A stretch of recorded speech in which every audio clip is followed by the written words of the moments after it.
to the graphic nature of this program, listener discretion is advised. Suplex City, bitch! Hulk Hogan, Hollywood Hulkster, whatever they call you, I'm coming after you, you coward! I think it damn Hogan let you set it off! Used to be a hard hog, now you done turns off! Doing telephone commercials, I seen ya! Dancing and tight as a ballerina! I knew all along you had those tendencies, cause you've been running from macho like I got a disease! Dude, blaze your pay-per-view, that was a joke! You're avoiding Randy Savage cause you know you can smoke! Come on, that phony fight the rock straight too fast! But when I challenged Hogan to a real fight, he passed! I called him out, but the punk was scared to go! It was a charity event, but the Hulk didn't show! Hollywood Hulkster, you're at the end of your rope, and I'ma kick you in the butt and wash your mouth out with soap! Cause, like Rodney Dangerfield, you get no respect! So come on, Hulk, let's rack so I can put you in check! Be a man, Hulk! Come on, don't be scared! You're running from macho, that's what I heard! Be a man, Hogan! Come on, don't be a chump! I never thought Hulk would go wild like a pump! Be a man, Hulk! Come on, don't be scared! Welcome to Suplex City Limits, episode 8 for Sunday, May 24th. As always, I am Jim, along with the typhoon to my earthquake, the driver of the mysterious black car, the original anonymous Raji M. Rando Commando. You're like, when is he going to stop? Yeah, I was waiting. I didn't know if you were going to keep going or not. I like that one. No. The father of the hand that Mae Young gave birth to. Oh, I just saw that clip, actually. The real Black Scorpion. Oh, the fuck are you this week, Jim? It goes for days, that is. Here. On and on down the road it goes. Down here on the WCW Mother Ship coming at you. Suplex City Limits is a member of the OSW Podcast Network on PileDriverWrestling.net. Join the OSW community to discuss and follow the show. You go to PileDriverWrestling.net under audio, the OSW Podcast Network, and there's 11 new shows altogether there for you to listen to. Shout out to the Federation Podcast. Oh, yeah. The Fudge Brothers. Yeah. Giving us a shout on there. Yeah, thanks for the shout out there, show. gentlemen. Awesome. Yep. We're available. Check us out on Facebook, facebook.com/Suplex City Limits, on Twitter, @Suplex City Limits. Available on Podbean, Stitcher, TuneIn, and the aforementioned OSW Podcast Network. How the fuck are you this week there, sir? Dude, I'm good, man. Good. We've got Got a lot to Fireball Whiskey and Cola over here. I've got a 6 of, well, now it's down to 5, but Yeah, down to 5. we have got some Mirror Pond Pale Ale here on this side, man. That sounds delicious. It's pretty good. It's good stuff. A friend came out of Oregon. He brought this over a couple of nights. We would play ping pong and drink a lot of this. Ping pong. Yeah, Man. yeah. Old homie's got a ping pong table set up downstairs, so Yeah? Mm-hmm. There you go. I'm not shit at ping pong. Though. we're pretty good. We haven't played in a long time, but like I don't know, we did get some pretty crazy shots off. Nothing like you see in like Thailand or anything like that. Where if you lose, they cut off your fucking head or something. So Use that as ping pong. Ball. You disgrace your country. It's like Rusev trying to teach ping pong.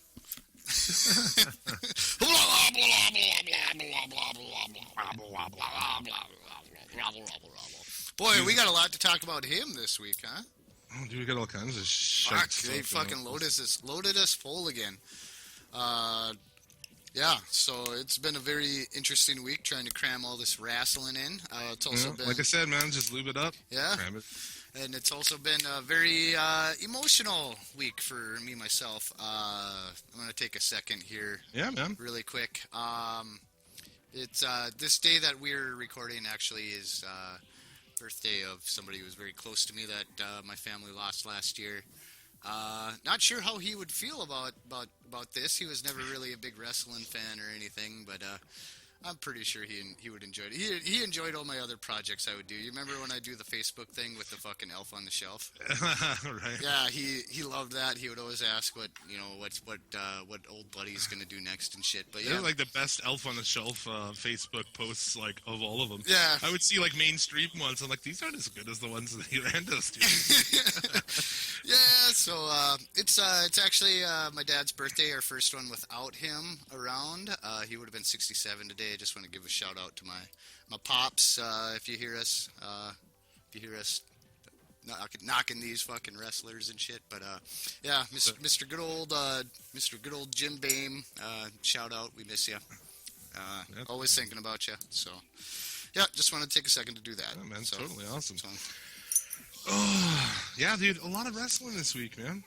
a lot. Yeah. I say that, and I'm always like, it's hard to get through the whole week, and then I was sitting here watching, like, the Raw alternative before we started today. Right. Which is a cool thing I meant to plug, and I totally fucking forgot to plug it. This week, they'll do more of them. So, Raw alternative on Beyond Wrestling is on YouTube. It's not a live show, but it airs live at the same time as Raw. This was the second one. I think the second one, the first real one. Okay. And it's a collection of very recent indie matches. Like, every match is from a different indie promotion. Ah, okay. And it's a 3-hour show, and it runs the same as Raw. And, yeah, Beyond Wrestling on YouTube. Very awesome, dude. There's some really awesome matches on there. Kick ass, dude. Well, fuck. You never told me about this. And I was going to pitch it, and you know how it is? Like, I have a billion ideas for this. Yeah. And by the time we get here, I'm like, I've forgotten half of them. Right. Well, at least they're all good ideas, and not like Vince McMahon, where you have a million ideas and 10 of them are good. It starts off, there's a really great comedy match on there. Fucking our boy from this neck of the woods, Darren Corbin. Word. Red hair, don't care. Right. Hashtag keep wrestling fun. Team ACDC. As him and his partner, they are the tag champs of whatever federation this happened to be. And they were going against Colt Cabana and the guy, I don't know, Dick Justice, man. If you know who Dick Justice is, I didn't, but he looks like fucking Carl from Aqua Teen Hunger Force or something. Oh yeah! Hold on, let me get my vocal cords here ready. So, Day Fryman, what the hell happened to my friggin' car? Yeah, you can go ahead and keep that. My favorite Carl moment is, I don't know if she's a hooker or what, but he's got some Bop Rando. doo dow, bop dow, widdly wah, widdly wah. He's doing a fucking guitar solo and she's all impressed. Yeah, I just wrote that. I call it I Want to Rock Your Body, and then in parentheses, to the break of dawn. Till the freaking dawn. But this guy kind of looks like that. He's a fat guy, and he's dressed like a shitty cop costume. Oh, that's awesome. I have a new he's favorite wrestler. got American flag fucking fanny pack on. And because, I don't know, I mean, he does some serious shit, but Darren Corbin and Colt Cabana, like, those guys really like to do, like, comedy shit. And the match is fucking, I won't spoil the match, really, but it is hilarious, man, and it's worth checking out. There's, like, some genuinely hilarious spots in this fucking match. It's one of the most ludicrous, it's almost on the level of, like, Darren Corbin fucking slow-mo shit. Oh, man. You know, where, like, he puts, like, everyone goes into slow motion mid-match. Like, that's the kind of shit, like, you would never see on a major promotion. Oh, you know? of course not. And that's why the fucking indies are so badass, man. Oh, fuck. You had me at, he looks like Carl from Aqua Teen Hunger. And the whole thing is just a comedy match, and it's so fucking, it's funny, dude. Oh, it's great. That's fucking great. So, we might have to start reviewing that. Yeah, long live indie wrestling, man. That's right. You know what to do if you need some help with that. Call somebody else. Well, we're at that. Shout out to FLW Fully Loaded Wrestling.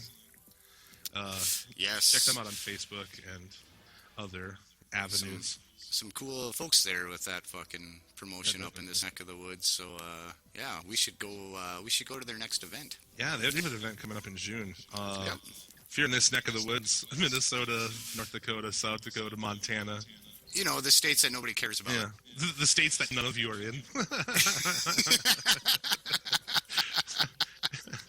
I see where like you get analytics about like where people are from, like who like and listen to shit, and no, like it's nobody from anywhere near here. I had somebody this past weekend confront me about how come you guys don't go after the local market, and my reply was, who name 3 people that you know that watches wrestling that live here, and they couldn't. So we're worldwide. 5-star podcast. That's right. 5, 6. We're up to a 6-star podcast now. 6-star. So we're gonna change it up this week, man. We'll talk of the news of the week before we break down all the shit we have to break down. Yep. We got some news to go through here. Dude, first started, get us off with the TNA, Impact Wrestling. Meltzer reports that they will be canceled at the end of September. That's too bad. I also heard that this was a hoax, so I'm not sure which to believe. Well, fuck. TNA responded, those accusations are false, and they're like, we might sue people. Like, and dude, Destination America and Discovery Network have not made an announcement yet. They've not commented on this. So, well, you'd think that they would comment by now if it was bullshit. So yeah, it's not. That's the thing that's so funny. TNA is like, no, don't talk about this, and it's like I'm pretty sure it's the truth. Man. Right. And dude, they're done. I mean, yeah, I don't know what they're gonna do. You know, you're gonna have a lot more guys heading to Ring of Honor, I think. Pretty much, man. You know, I know like the E has said before that they don't have any interest in anybody in TNA. You know, like I don't know when AJ Styles left TNA, they didn't even fucking make him an offer, not even an NXT offer, and I was like, what? How ridiculous is that? That's like, pretty ridiculous. That's egotistical fucking cocky bullshit. Like, oh, we don't need any, you know, we don't need these guys. We don't need anybody from over there. It's Vince McMahon. What do you expect, man? You know? And I just think that's stupid. You know, and I don't know. I just, there's a lot of good workers over there. I mean, now you never want to see anyone lose their jobs. More companies is more places to work for people, and it's more wrestling, you know, available to consume. So, you know, you never want anyone to close. That said, I fucking hate Dixie Carter, that bitch. Yes, I am going to agree with you. And that company has fucking been, dude, over 10 years now, 12 years I think it is, that they've been around, and it's just like, they've had 12 years to do something, and they never really have. Well, look at who's leading the helm there, man. You know, like I said, it's kind of sad because I've kind of been watching lately, like the last month or so, and it's not bad. It's not bad. Maybe it's because WWE is so bad. But I was watching it, and I was like, this isn't bad. It's wrestling. It starts, and there's wrestling within 5 minutes. Yep. You know, there's good workers over there. Their stories weren't so bad lately. You know, I mean, they like to do a lot of heel and face turns every week. I don't know. I didn't know what was really going on, you know, but it wasn't terrible shit, most of it. So, I mean, it's definitely been worse. Oh, absolutely. Remember when they would have, like, all these backstage things? Or, like, the camera would, like, ignore that there's a camera right there. We're having a private conversation. Ugh. That kind of shit is so... Like, they used to do the campiest backstage bullshit. That just fucking drove me crazy. Right. Yeah, absolutely. Yeah, I mean, you got Billy Corgan on Twitter, like, lashing out and going off on Meltzer and stuff. And like, I don't know. At the same point, like I said, all those things I said earlier, that said, fuck, I want to kind of see TNA go away. I'm fucking just sick of it, man. Right. The shit that they've done is just like, I don't know how you made it this far. Well, they got to have some sort of audience. That said, you know, is there a way to continue? I don't know. You know, what other network? I mean, if Destination America is going to cancel them, what other network's going to pick them up? That's just it. I think they would. If there was other options out there, they wouldn't have ended up on Destination America. Right. You know. So, yeah. And I think we have that as part of our cable company here, but yes, we do. Yep. But again, I don't have cable, and that's, you know, like I was saying on there, on our Facebook page, a lot of people commented this week. I always think I should give shouts to all those people. If you commented on our Facebook this week and got involved in the conversation, props to you. I know there's a lot of people who jumped on the TNA post. Posted a lot of stuff, you know, not much of a reaction, and I shared that TNA thing the second it broke, and like our page went fucking crazy. Yeah, it was nice to see. Awesome. So thank you for everybody who, like, you know, got part of the conversation. Was it Chris? And we were talking about, like, some of the dumbest shit that TNA has done, and they had that what he called the Hell in a Gazebo. Yep, Hell in the I fucking died, man. That bright orange thing. It's like you can't see anything inside of it. Like, oh my god. Right. That, like, they had a real affinity for hanging things from the ceiling. Yeah. Oh, yeah. In fact, every episode of Impact is like there's shit hanging from the ceiling. God damn it, man. I don't know where all these guys are gonna go, man. But you know, there are a lot of indie wrestling is fucking everywhere still. You know. Oh yeah. The whole like. Yeah, obviously the territory deal is gone, but man, there's any state that you're in right now. You know what I'm saying? Like, there's indie wrestling going on, man. And I urge people to look into it, find it, and go check it out, man.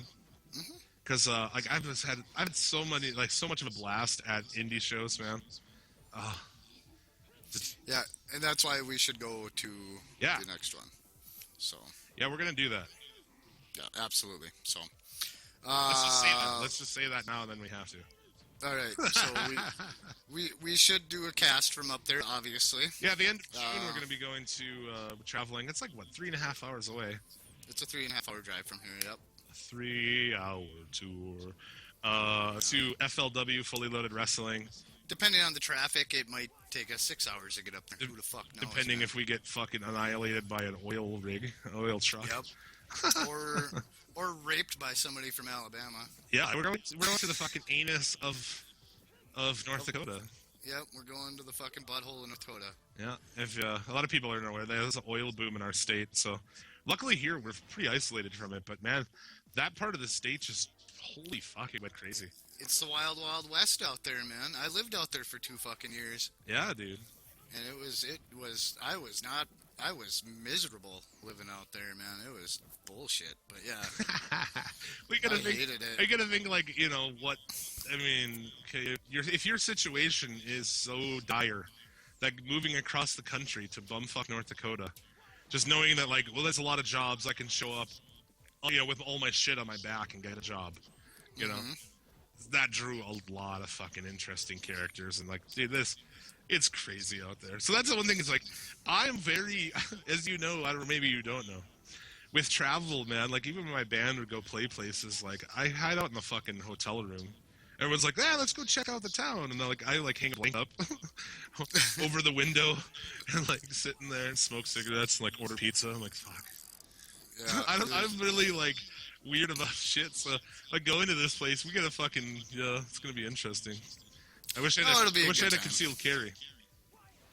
I got a baseball bat we can bring. I got a few. Cover that bitch in barbed wire and we'll be ready. Oh yeah! You imagine that someone starts shit with you, you jump out of the truck with a barbed wire baseball bat. They'll probably have a barbed wire baseball bat on fair. That's how fucking wild it is out here, man. Like, you got us there. It's fucking crazy. You know, at the fucking job I had out there in the other town, that's not where we're going, but still in the same area.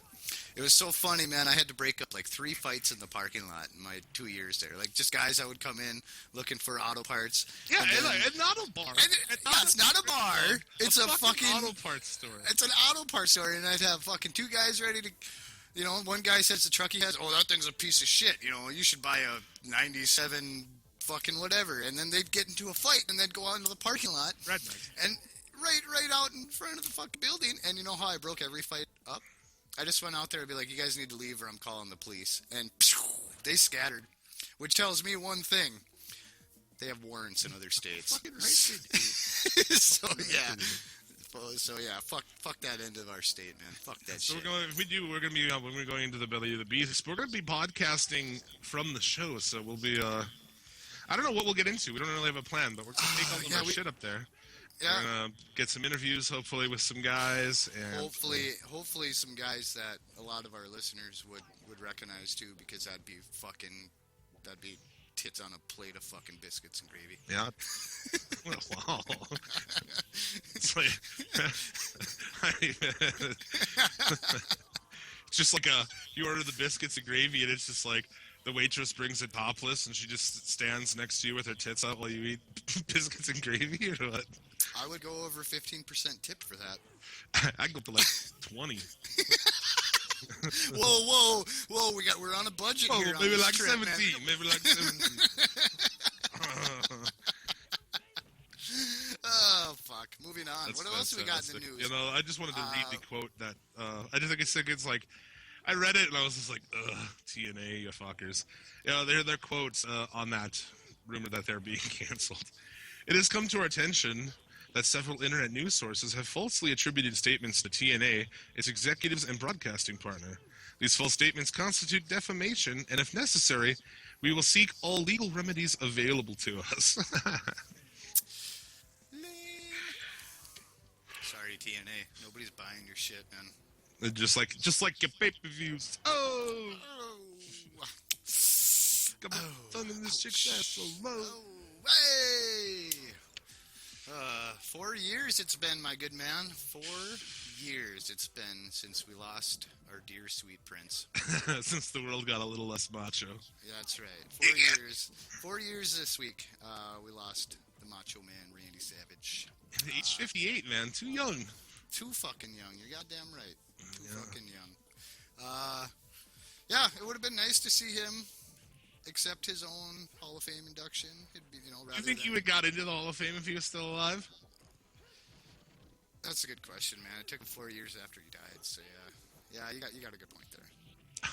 But what if, I know we touched on this when we did the fucking, what was it? It was like our first or second episode when we touched on the Hall of Fame. Yeah, Why the first Hogan? one. Why Hogan? Yeah. As most of you, because like, okay, this is the first episode we have done where I had the music ready. So you guys have already heard the intro music. Yeah. Macho hated Hogan. Yeah, To the day he fucking died. Well, Hogan claims otherwise. Hogan claims that they buried the hatchet, but I'm going to let you take this one, but what do we think about Hogan? Hogan is a cunt, man. There you go. Yeah, that's right, man. That's what we think about Hogan here. When you look up cunt Hogan, Hogan is a cunt. That's right. That's right. He'll never be a part of our Hall of Fame. Hogan? Never, ever. What you gonna do, brother? When the most prestigious podcast in the world refuses you. I mean, eventually we're gonna get some on the show. Not really. We're gonna get some people to show up podcast, accept their award. Now, as he's talking, we're not gonna get Terry Funk on here, but once we get down to like some of the niche guys that I have, like which one? I want one. We're from here. Let's go LMW dice. Elite. So I don't know if they were selling their own T-shirts or what they were doing, or they were selling like knockoff shit or what. Oh, that's fucking. So then they crazy. went to TNA. Earl went to TNA. Oh, really? No kidding, huh? Yeah. I think I saw him when I was flipping through channels. Could ruin every Earl Hebner match for you. Every match that he ever reffed. If you watch really closely, he has this weird hitch when he's counting, and you can immediately tell when he's going to do the 3. Yep. You're like, yep. This one's the 3. Yep. Okay, I know exactly. It's when he's like going down to do the count. It's right? so fucking annoying once you notice it too. Okay, I know what you're talking about. I do know what you're talking about. All right. You can put up a fucking montage of matches, even TNA matches. Of course, I haven't seen those. I don't know what happens in them. I don't think anybody's seen it. That's all right. And I'll tell you every time. Every time it's gonna. And that brings up too with TNA. If they go under, losing this network, if that's the case, isn't necessarily them going under. No. They could try to tour. They're not touring now. They could try to be a touring company. I don't know about that even. Right. I mean, maybe you could find some strong cities and just kind of string along. Probably in the South. I mean, they're kind of a southern. I would say like the Georgia area, Georgia, Florida, that sort of area down there. South, yeah. Maybe. I don't know. I think they should just pack the whole fucking thing up and move it to England. Hey, that's a good idea, Jim. Yeah. You pack it up, you move it to England, and you just fucking run shows, and I don't know, whatever, London and what have you. London and the other cities. London and right now, Michael and all his mates are just like, Sorry, Michael. I was more of I was a science math guy, not so much for history and geography. Newcastle, there you go. Norwich. Yeah, I like their beer. I almost bought that instead of Mirror Pond. I fucking do like a Newcastle. Oh, Newcastle's On tap, especially. That'll straighten out your short and curlies. That, or the other idea that I've talked about on here a little bit, and I don't understand why no one's done. You go to YouTube and you just do your show on YouTube live on YouTube. Mm-hmm. You build in. I don't know. I think you can put your own commercials. Maybe you can't do that. No, Maybe you can. You can, because I have a little experience with those right. with the boxing videos that we do, which we're going to start, by the way, for people who listen to this and watch those. We're going to start getting back into those. We had to take a little bit of hiatus. So yeah. So anyway, you go to YouTube, you do your show for free and live on YouTube with advertising in the show. Mm-hmm. So you have to get your own advertising, I guess, that way versus if you're on a network. Right. But then you can do something, man. How many people, you have cable, mm-hmm. but like no one, like I said before, I work, there's 6 of us in a room at work. One person has cable. Yeah, so it's not, well, ever since the advent of Netflix and all that You sort know, of my stuff. band, there's 5 guys. None of us have cable. But, you know, so, but YouTube, man, and that's the thing now with TV, you can watch YouTube on your TV. Most any TV has it built in. Right? Or you have a Roku or an Xbox or a PlayStation. Yeah, or a console or something, video game console. So you go from Destination America is available in how many million homes? I don't know. Not all of them, obviously. Not all of them. Well, if we got it up here, it's got to be pretty close to everywhere if we have it up here. I don't think so, dude. I think there's some places that maybe don't have it. Maybe they just give it to us because we're like, hey, we're stuck in the butthole of the fucking world up here. So you can watch fucking barbecue pit masters and shit. Right. I think that's the kind of shit they have on there. They have like RV and fucking shows and shit across What the the country. fuck? Yeah, it's weird. Watch a show about RVing. Right. What do you air those in the winter? Because like people who are into RVing or off RVing, they're probably not watching fucking Destination America. You wouldn't think so. But you immediately become available to fucking basically every human being on the planet, right? Unless you live in Ethiopia. Or North Korea. Or Alabama. Oh, I thought... oh man. Oh, shit.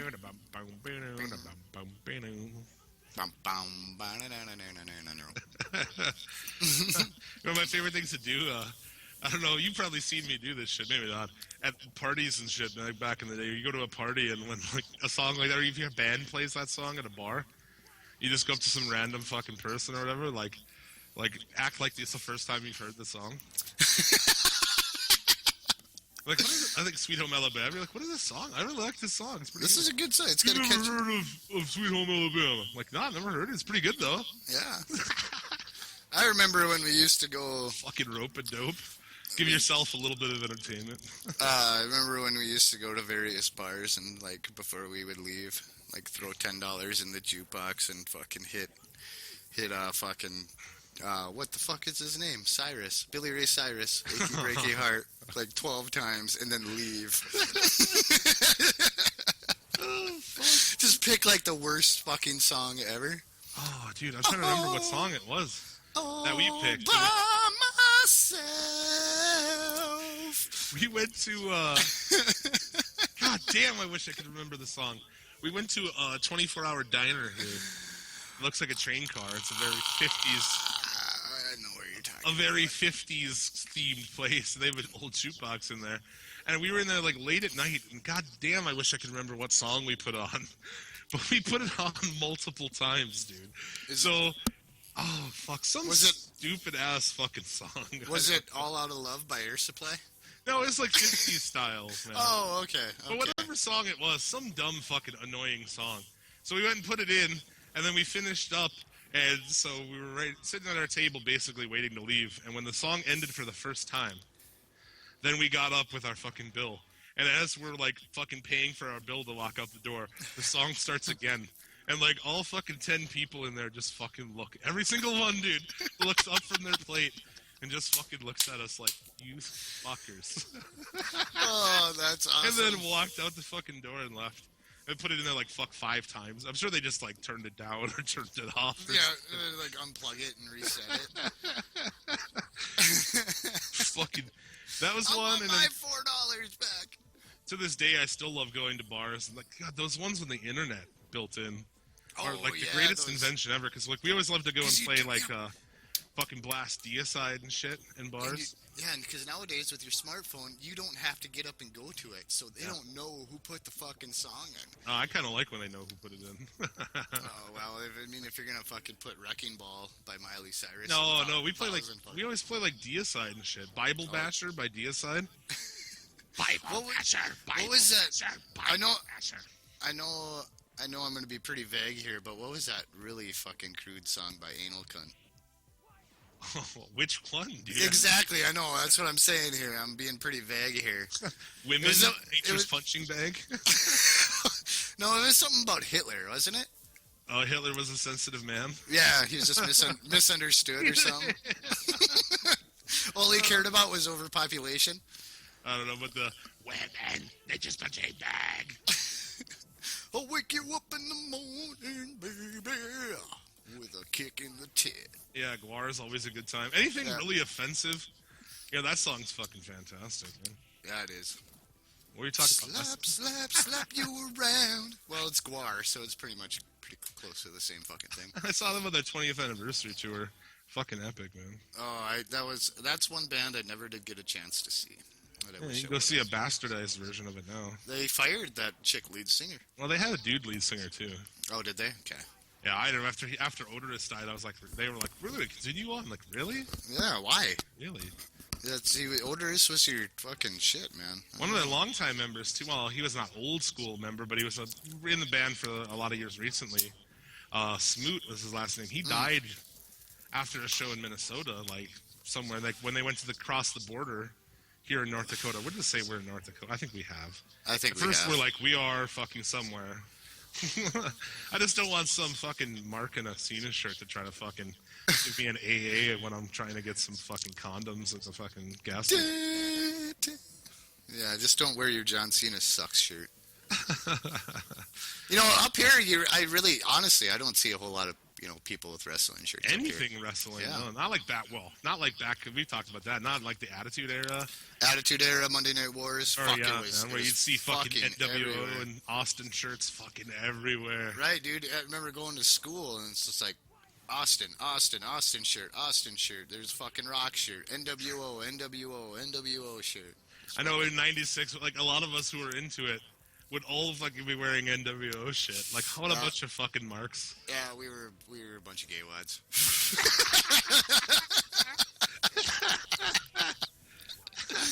Oh, fuck. Oh, shit, that shit's good. But hey, I still wear my Rowdy Piper and my Macho Man shirt to this day, so fuck you. Hulk Hogan shirt today. Oh, I my. wear Hulk Hogan shirt, even though I think he's a cunt. Yeah, I am patiently awaiting my Mr. Perfect shirt to show up. I'm not sure where it had to come out of, but it's been about. Fucking China or something. Huh? Yeah, it's probably gonna smell like diesel fuel and fucking child labor. It's gonna. Oh, still wet from child tears. Oh, this shirt smells like anguish. Oh, I love this shirt. It gives me a sense of tragedy. Yeah. I always feel that way though, like in the summer when it's like, it's a sweltering day today. It's like 100 degrees outside, and like I'm in the house with the air conditioner on. Like, oh, it's a little chilly in here. Yeah, With a blanket on, like, on the couch. Like, oh, with a big old glass of lemonade. it just makes you feel kind of dirty, but kind of good. It's all good though. There's a fucking movie that touches on that sort of thing. I don't know if you've ever seen The Onion. The Onion. No. Oh no! Well, they have. You're familiar with the website, I'm sure. Oh yeah. Okay, well, they made a movie. I would probably say 2005, 2006. If you haven't seen it, you need to watch it, Jim. It's fucking hilarious. Yeah, they touch on that with, they do a skit. There's a lot of star cameos in there. Like, for instance, Steven Seagal appears in the movie multiple times because, like, it's a satire on a news program. Obviously, it's following a news channel around and stuff. Right. And their biggest advertisement is Steven Seagal's new movie, which is called Cock Puncher. Nice. And it's Steven Seagal running around punching a bunch of people in the dick. I like it. Yeah. So anyway, they do a little skit on the whole sponsoring a foster child sort of thing. I know, years ago, maybe I don't know, 5 years ago, we came across a Steven Seagal energy drink, and we drank it for like a whole fucking summer, even though it tasted like shit. Like I'd keep buying them because I just thought it was awesome to have Steven Seagal in my can. Yeah. Did it have a picture of his face on the can? He was on the can, yeah. Oh, that's fucking money. And there That's was like fucking money. Taste of the Orient was one of them, and then there was another flavor. And they tasted like shit. Bastardized. Side note with fucking people's faces on cans, dude. I love the shit out of Shaq soda, man. Shaq soda. Yeah, I dude, hope it's it's hard better. to find, but you can find it at certain places. A 24-ounce can for $1, and it's like it's all various cream sodas. There's an orange cream soda, blueberry, strawberry, and then vanilla. Now, I'm assuming that he started this company from the major success from his Sega Genesis video game Shaq Fu. It's Shaq Fu. I love the internet movement. There was an internet movement at one point to gather every single copy of Shaq Fu and destroy it. There's a video on YouTube of dudes at some kind of a gaming convention where they have a bunch of them, dude, like a lot, and they smash the fuck out of all of them. That's fucking fantastic. That's fucking great. But at the same point, there's a Kickstarter. I heard about a Kickstarter, I don't know, 6 months ago, a year ago, where there was people trying to raise money to make a new one. So fucking knows. It's like the fucking stupidity of the world. It's terrible. That's Shaq fucking Fu. Shaq Fu Part 2. Oh, fuck. All right, what else we got in the news, I guess? Man, we got way off track there. Oh, dude, I love it. I think that's fun. It's a wrestling show, but dude, we got to talk about other shit. Yeah, we talk about everything. So, what else stuck out to you to tell you this week? I got one. Deal with it. Eric Bischoff and his son Garrett Bischoff and Jason Hervey. Remember Jason Hervey's his fucking business partner. They do shitty TV shows. They do this terrible show, allegedly a reality show about a biker gang.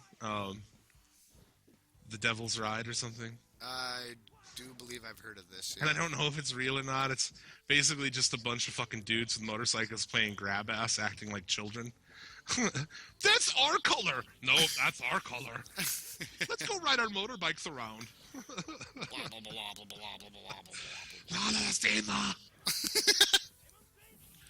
Oh, shit. Oh, God. Jason Hervey was the older brother from the Wonder Years. That's who I believe. That's who Jason Hervey is. They make TV shows together. Anyway, they're suing TNA for an unpaid amount of $114,000. $114,500.02. Oh, really? Yeah. They're listed under the lawsuit the company name of Bischoff Hervey Entertainment. They were hired as executive producers for TNA at a base fee of $426,000 per year, paid in monthly installments. So yeah, the suit says they were hired on a pay or play basis and are owed $101,000. They're also asking for the cost of entering this action, including reasonable attorney fees. Oh, shit. So that's kind of shit. Yeah, that is shit.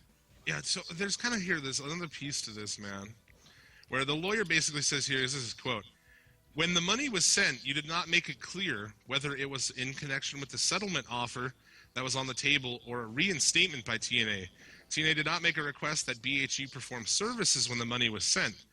He went on to write that BHA stands for ready, willing, and able to perform. Okay, never mind. So they were like, basically they were like, you didn't say that that was our pay or if it was a bonus. How cunty is that, first off? That's And great. secondly, that's the kind of shit of why TNA is just like, you need to fuck off already. You paid $426,000 a year for Eric Bischoff to come and fucking do what? Yeah, nothing. And this is the same company that was paying fucking Vince Russo. Behind Spike TV's back, Spike TV's like, we don't want Vince Russo a part of this. And they went behind their back to pay him money so he could do shit. And that's why they are not on Spike anymore. Their creative team at TNA, well, now they got Billy Corrigan, which I don't know what that means, but the writing staff are not creative people from WWE. They're people who did other jobs in WWE. Yep. It's just you need to fuck off, dude. Why would you spend $425,000 on that? Blows my fucking mind. For Bischoff. And that's the thing, dude, to sue them when they're on death's door already. But you didn't do anything. Can't you just admit you didn't really do anything and just leave and take the money you've already made? Because they didn't bring anything. They didn't do anything. Right. Everyone was like, oh, we're going to go against Monday Night Raw. And they did it for like 2 weeks, and it was abysmal. And the first thing was like, Bischoff and Hogan in the ring. Oh, God. Everybody tuned out right there. Like, done. We've seen this before. Yeah, dude. Have a nice fucking day. Right. Well, I got some good news for the gamers out there. Oh, yeah? What's that? WWE 2K16, the successor to the highly successful WWE 2K15, will be hitting store shelves on October 27th of this year. So we have, So we got a release date for that. This past year's was a little bit late because of the next gen systems. Last Gen's was kind of a piece of shit, in my opinion. Yeah, but I don't know. I have it on my on my PS4. It's all right. Once you get used to the chain wrestling bullshit. No, I will not do it. You don't like it? I don't mind it. I found an easy way to fucking get through it, but gen, I play the last gen of 2K15 because that one's basically like 2K14 playability wise. Right. And you know, I didn't even beat it. I mean, I'm not like I said, the whole thing's not. It's not that interesting. They Playing need a billion Cena and CM Punk, like, yeah. To me, that's not even like an interesting thing. 14, which also, like I said, if you have Xbox 360 and you play 2K14, post up on our page because we'll fucking play a 2K14 with you. Yeah, we'll post. Well, my gamer tag is the same on everything. It's Rando1120. Fucking, I don't care. Add me. I'll find you. Yeah, get a hold of us, man. We'll play some 2K14 with you, hang out.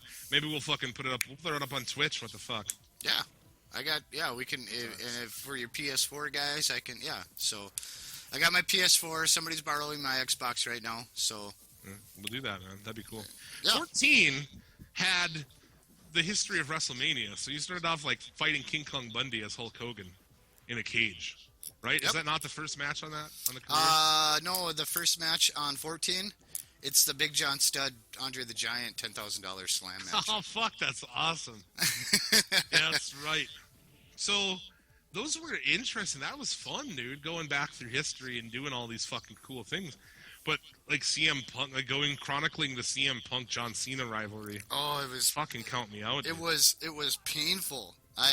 My friend of ours has it, and he lives right down the street from me, and it was painful to play it because we would play through it obviously, and then you got to pay what, $25 to get other ones on there.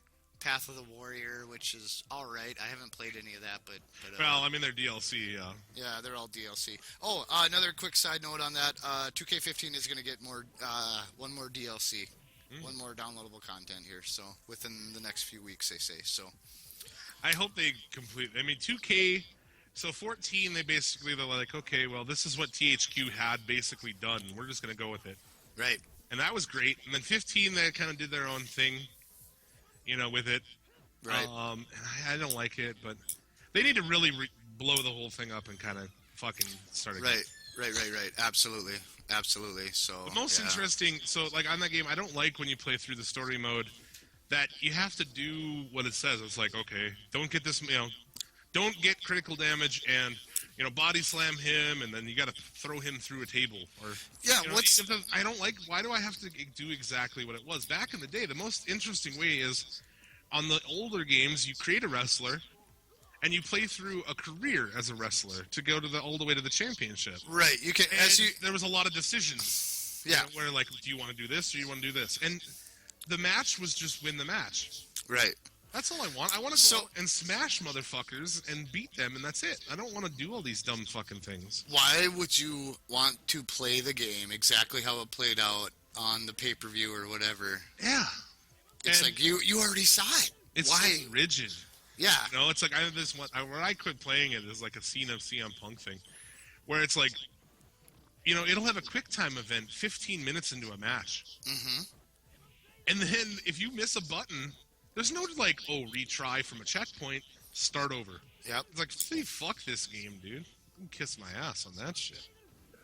Yeah, so absolutely. That's what they need to do. I want to make a crazy dude.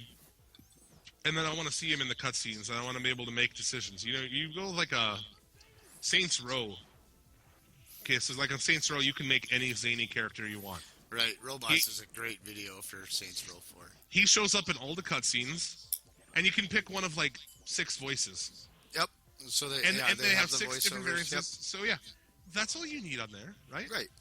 Make a crazy guy, pick one of the voices, and then be able to play through and make decisions and like, hey, do you want to tag up with this guy or who do you want to tag up with? And like, it's way more interesting that way. Absolutely.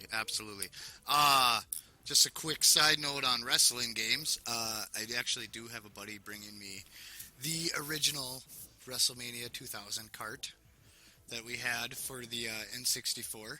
I acquired an N64, and I cannot wait to pop this thing in, and hopefully, I hope to freaking God that the battery and the battery backup did not fucking die yet. Could I mean, you never know. Because otherwise, everything's lost. But that's the actual cart that we used to play 15 fucking years ago, and that we renamed everything. So I cannot wait to post screenshots on our Facebook page on this. I am fucking gonna go through. Oh, I sure hope to fucking God that that fucking battery backup didn't die in there. It's one of the carts, but it's not like I would say the cart was the revenge cart. Was the revenge cart? Yep. From 316. Yep. And that's not 316 Austin. That's 316 the house. The house number. Yep. Oh fuck, dude, that was like the one. I would pay if somebody had like I have that one and it has all your characters on it. I would pay hundreds of dollars for that, honestly. Absolutely, yeah. Just so I could play Revenge as like the original, Mr. Bojangles and stuff. Mr. Bojangles and Procreator of the Wicked. Oh yeah, dude. Yeah, Pat the Pulsating Pedophile. Yeah. What's the other one? Walmart Warrior. Walmart Walmart Warrior. And we're done there because the rest of them are rather offensive. A lot of them are offensive. 99% of them. The ghost-faced rapist was Laparca. Remember that? Yep. We took Farouk, and we gave him yellow tights and yellow boots, and gave him a name, much like the Hulkster, but just different. Oh, so much fun. Those games are still fun, man. That was the best part would be to play like a 40-man battle royal with 4 fucking guys, and then, you'd see the guys come out and just, you'd get a good fucking laugh every fucking time. Every fucking time. Like you said before, you'd be playing at a party or at somebody's house, and you'd have it on while, like, people are over, and they'd be like, oh, cool, wrestling. And then they, like, see the intro of a guy, and they'd be like, what the fuck are you playing, man? Right, dude. I bought an N64 a couple years back and got all those games. I got World Tour. I got all 4 of them. Okay. World Tour, Revenge, WrestleMania 2000, and then there was No Mercy? Right. Okay. And I was sitting there, I was playing them, and I was having fun playing the story mode on No Mercy and shit. And I was enjoying it, but I was like, there's no chance that I'm ever seriously, at this point in life with all of our friends, a lot of our friends, other than us, being married and having kids, and like, there's no way I'm ever going to get 3 of these dudes together, There's a chance. There's a chance. We might have to just try it sometime. Anyway. Me, you, and the Metster could probably fucking rock that for a couple hours one night. Oh, We'd have to make it a plan, but yeah, we could probably do that. That'd be dope. Yeah. In other news, Scott Hall. Scott Hall, or Scott Hall escorted from a New Jersey independent wrestling event this past weekend for allegedly being too drunk to continue his appearance. Huh. There's footage of it. TMZ Sports has the footage. No shit. I didn't hear about this. He cut a promo on a local New Jersey wrestler, Joey Janela, before he called another WWE Hall of Famer from the back, Jake the Snake. But yeah, he's basically being told to leave, and he wants his money, and it's fucking so ridiculous. Oh man, I not seeing this or anything like that. I bet you I can tell you how that fucking that interview went. It went a little something like this. Hey yo. Like Razor, but like much slower and drunker. Hey yo. He was mad that someone was. The guy cuts a promo talking shit on Hall's kid, Cody Hall, who's a wrestler in Japan. Okay. And then he comes like, oh, if you're gonna talk about, basically the same thing he did when he drunkenly got up at that roast. Oh, and like some comedian made a joke about Owen Hart, which is fucking hilarious. I forget what it was, but I think people are far too sentimental in general about things. But it's like, come on, man, it's a roast. That is true. Yeah, and it was the same thing. It's like, you talk about Owen Hart, and like, oh my god. Owen Hart was a pretty loved guy back. No, I know, but you know what I'm saying? Like, it was the same sort of delivery he had there. How long has it been? Are we able to laugh at it? What was South Park's rule? 22 and a third years? It hasn't quite been that long. But that's what? That South Park episode. Oh, AIDS can be funny now. AIDS has always been funny. Yeah, to me. And that's the thing that's weird is because, like, I'm not going to, like, especially on here, it's like I want to be myself as much as possible. And, so, like, in general, I think everything. You know me. I think everything is funny. The more offensive it is, the funnier it is. So like, I agree. I made 9/11 jokes on 9/12, dude. I mean, like, it's just what it is, man. You know the joke I heard the day. You remember when the Columbia burnt up in the fucking atmosphere on re-entry? Okay, yeah. Later that day, I go to work, and the first fucking joke I hear, "Hey, what does NASA stand for?" Need another 7 astronauts. Oh. I know on the day that Ryan Dunn crashed his Porsche. Oh, I yeah. posted, Yes. "Hi, I'm Ryan Dunn, and this is drunken Porsche driving." Yep. I remember you having a comment on there as well. He died like he lived his life with a car up his ass. It's one of your best fucking quotes ever. That's fucking great. Oh, and I then know. I decided to see one the other recently was really funny. It was like the Paul Walker that one. Paul Walker one, yeah. Yeah, you sent that one to me, and then I'm Oh, like, did I see? yeah, and then I'm like, I'm posting this, and then I posted it and like pissed off half of my fucking friends list. It's I'm like, basically what, like man? a picture of Ryan Dunn and a picture of Paul Walker in cars, and it's like race. You want to race? First one to the pole wins. It was awful. It was a pretty. It's like, all right, everybody's so fucking got fucking hard-ons for Paul Walker. You tell me one other thing he's fucking done besides the Fast and the Furious shit. What has he done for the world? What has he done? I think he was a nice guy and did a bunch of charity work, actually. Did he? All right. I think he's generally, as a captain, is a pretty nice guy. But it doesn't mean I won't make jokes about it because. Well, right, because that's just what we do. I think that's just like always been. That's always been my coping mechanism. That's how I deal with shit, you know what I'm saying? Like, if I'm like, someone will like try to fight me or something, I'm like, I'm gonna get out of this with like my fucking quick talking and bullshit humor. That's right. Like, Wit. My answer to anything is a fucking joke. You know? That's right. That's right. My girlfriend like, will let's tell you take- how much she hates it. When she's mad at me, and I'll like make jokes to try to save it face, you know, and she just like doesn't have it. Just not having any of it, huh? Oh, dude. Fuck. That shit's funny. What else we got in the news today? Yeah, but you know, Scott Hall, man. You know, they raised over $100,000 for him to have a hip replacement in 2013. Yeah. You know, and it's just like, at this point, the guy, I think WWE sent him to rehab like 13 times or something. Well, he looked pretty good on the Raw when he showed up. Well, he's been sober for the most part. This is the first. He had one slip up, I think, a year ago or something, but Okay. but I this think is I like, remember you know, hearing this about is that, kind of like yeah. to everybody, like, okay, he's fucking on drugs or drunk again, and I don't get it. Jake the Snake was at that show, you know. Did Jake not? You know, I don't know. They're supposed to be like fucking tag, you know, them and Diamond and DDP. Oh God. Well, no, DDP helped those guys, you know. Okay. Well, He basically he went and got Jake Roberts, and then he went and fucking got Scott Hall from where they were. They live in his house. He ended up getting a divorce with his wife, but Scott Hall and fucking Jake were both living in his house and doing like fucking his yoga shit all the time. Okay. Like eating healthy, off drugs. It was like, you know, it was a whole fucking thing. So like, I give a lot of props to that guy. Right. You know, like that's pretty fucking awesome, man. Well, it's just it's cool to see one of them ex-wrestler guys, you know, looking out, because obviously we've touched on this before. Yeah, we make a lot of jokes about it and shit like that, but the business is very tough on these guys.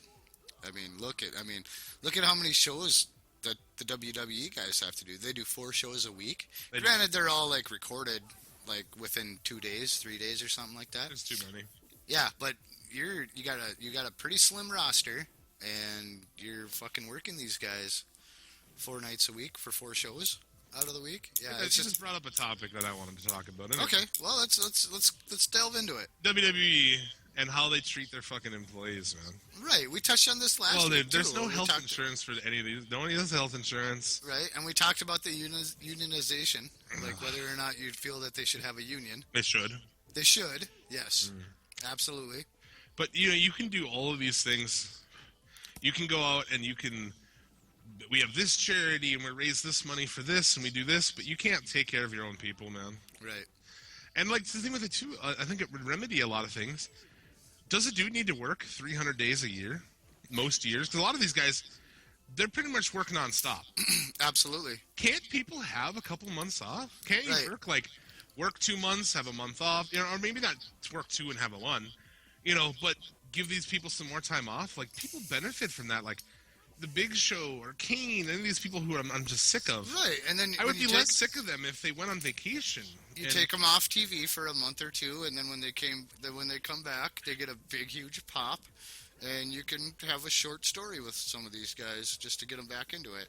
Like for instance, fucking day, man. They would never take a vacation. They never get time to go anywhere and do anything. Well, like when was the last time you seen Dolph Ziggler not on TV? Well, he was suspended a little while there, yeah. He was fired for like 2 weeks. But yeah, there's that, and they don't take care of it. There's no health insurance for anybody, and it's just shitty, man. It's like, come on, man. They make plenty of money to fucking be able to do that. Yeah, and and we shit on the guys for the product that's being put out, but yeah, they work fucking hard. They do. Because they're labeled as independent contractors. Right. But you're not an independent contractor because you can't go You're under take contract, a deal, Yeah. You can't go work somewhere else. Right, absolutely. You can't do anything. So you are an employee. You are an employee. Just with his past medical history and everything, you think Brock Lesnar? Can we pull up? Is there a way to pull up? I guess I never really looked for this, but is there a way to pull up like the fine print from Lesnar's fucking contract to see if he got the health insurance or if he got I don't think it's even public. They don't have to announce. Well, they are publicly ran. They're a public company, so I don't see why that's. They may not do that. They may not release that kind of shit. Well, I mean, 3 years for $5 million a year? Obviously, he's going to be able to afford his own medical insurance, but a lot of those mid card guys, and I've heard the pay's gone way down. A lot of these guys don't make like the money they used to make. You'd be probably surprised at the money. I don't know. I heard that they said that NXT in that special. Okay. Guys made from 45,000 up to low six figures in NXT. So I don't know. I mean, but still, is that enough to? The low end of that's probably is not enough to have a family and fucking. Not in other parts of the United States. Up here, it would be. Like if your family lived here, it would be. We're a little cheaper on the cost of living up here, but in other still right. And then you gotta think though. You're like, do they have a spouse? Does their spouse work? Every time could be the end, dude. Every time you walk out, could be the last fucking match you have, right? Depending on if you got to work with Ryback that night, then your chances to greatly fucking increase. So of that being your last fucking match in any of this shit. So yeah, I don't know. Like we've always talked about this. We've always touched on it. The fucking business is tough on these guys, and yeah, we shit on them, but it's not necessarily shitting on them. It's more shitting on the product that they're being put into. So it's absolutely, man. Yeah. I mean, I know, and I see that a lot, man. I know a lot of look at where people work right now. Like where you're listening to this, where you work right now, like. You really feel like people are treated fucking properly. I mean, I've worked at a lot of, a couple of different places over the years, and it's like, really, man? I don't know. I don't feel like a lot of places. They make tons of money, and they could do more, and they don't, Right, yeah. And I'm I'm like a metal hippie. Which is like a weird hybrid that we have up here in the Northern Plains. Yeah, metal hippies. Mm-hmm. I don't know, we're a thing up here. Anyway, so I have like like if I run a company, dude, I wouldn't be able to fucking look at myself if I didn't feel like I was like taking care of people and like Right. I wouldn't be able to like have a fuckload of money and rip people off, like not give people health care or not give people holiday pay and shit, Right. or vacations or so. But that's it. That's why I don't have that much, in general, money is a very like it's important because you need it to survive, but I'm not like driven by money, Right. kind of like. I mean, I could, with jobs and shit, you can go get a different job for more money, but it's like, I like what I do. And I can afford my fucking hovel apartment and my piece of shit car, and I'm like, I'm pretty happy, So, I don't know. That's all that matters, really. They need to fucking step their game up and give these dudes health care. Absolutely. I mean, you got guys getting hurt left and right. I mean, to look at Daniel Bryan. And I think they do pick up some of the shit. I think if you're probably, I mean, I don't know. I mean, I imagine if you're hurt in the ring, I don't know. Do they pay for top people? I'm sure they probably do. Right? If Cena gets hurt, they probably pay for him to fucking. But most from some of like CM Punk's shoot interviews and stuff like that, it doesn't seem like they have the best doctors. It's not like one. Oh no! Allegedly. That guy's suing them for what they said in the. Oh really? So. Okay. Allegedly. So, Z-Pack, Dr. Z-Pack. Yeah. Just fuck people up with tons of antibiotics. They can't sue us. I don't have anything. You're gonna take my fucking guitars? I got shit. Take my 2001 Nissan Maxima with dusting. You can have it. Yep. Yeah. Beware, when you run the air conditioner, the fucking RPMs go really high. I don't know why, but keep an eye out for that. Yeah, when you're driving my car. Keep an eye on the temp gauge there. Scott Steiner, dude. We got Scott Steiner in the news. The big booty daddy. What did I hear too? I was watching, I don't know, I was watching some shoots and I came across a video. Well, a few Scott Steiner videos I was watching earlier today. One of them I'd never seen before. In WCW, he comes walking out with a fucking tiger, dude. It's Scott Steiner with a tiger, and then like two tiger trainers are like kind of obviously, but he's holding it too.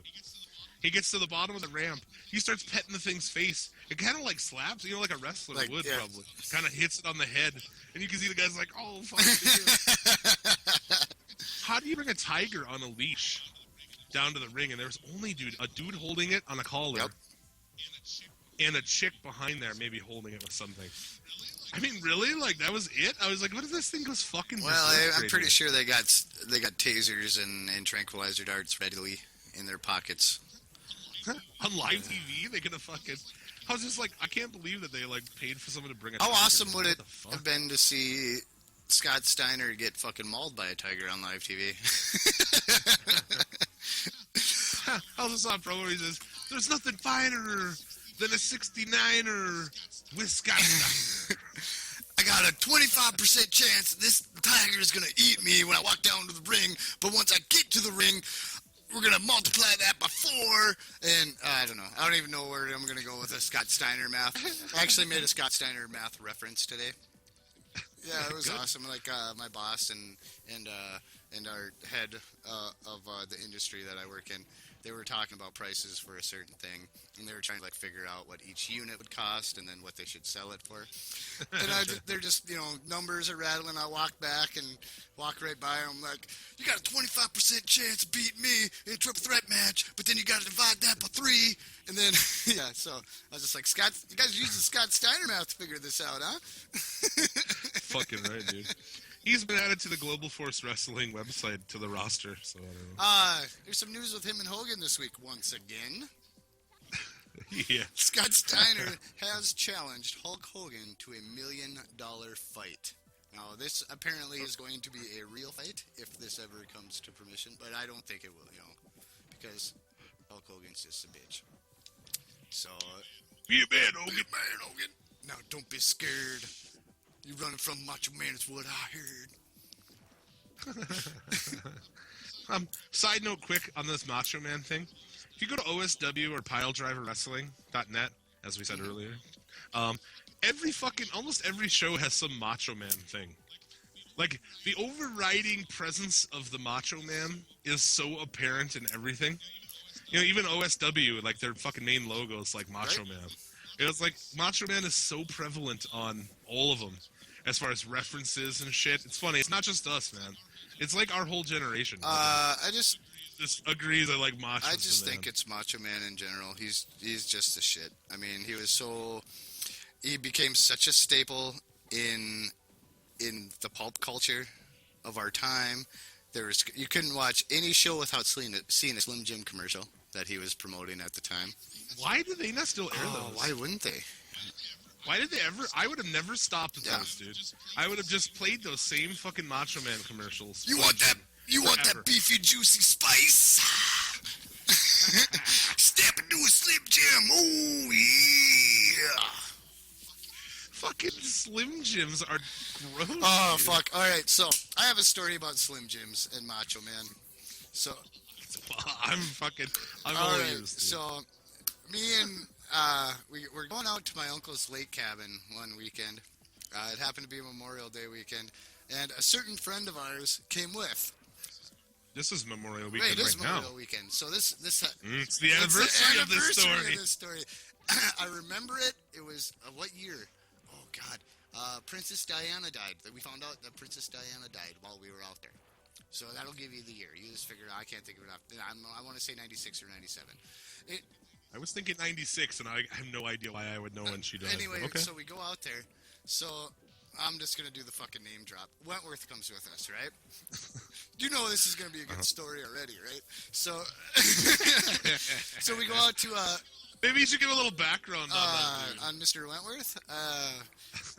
He used to be a motherfucker when we played said video games on the N64 that we fucking... Oh, man, he'd make me fucking rage quit that game. He would just... He would bring, like, almost like how fucking Reggie Miller played basketball. That's how he played video games. This guy fucking just all net.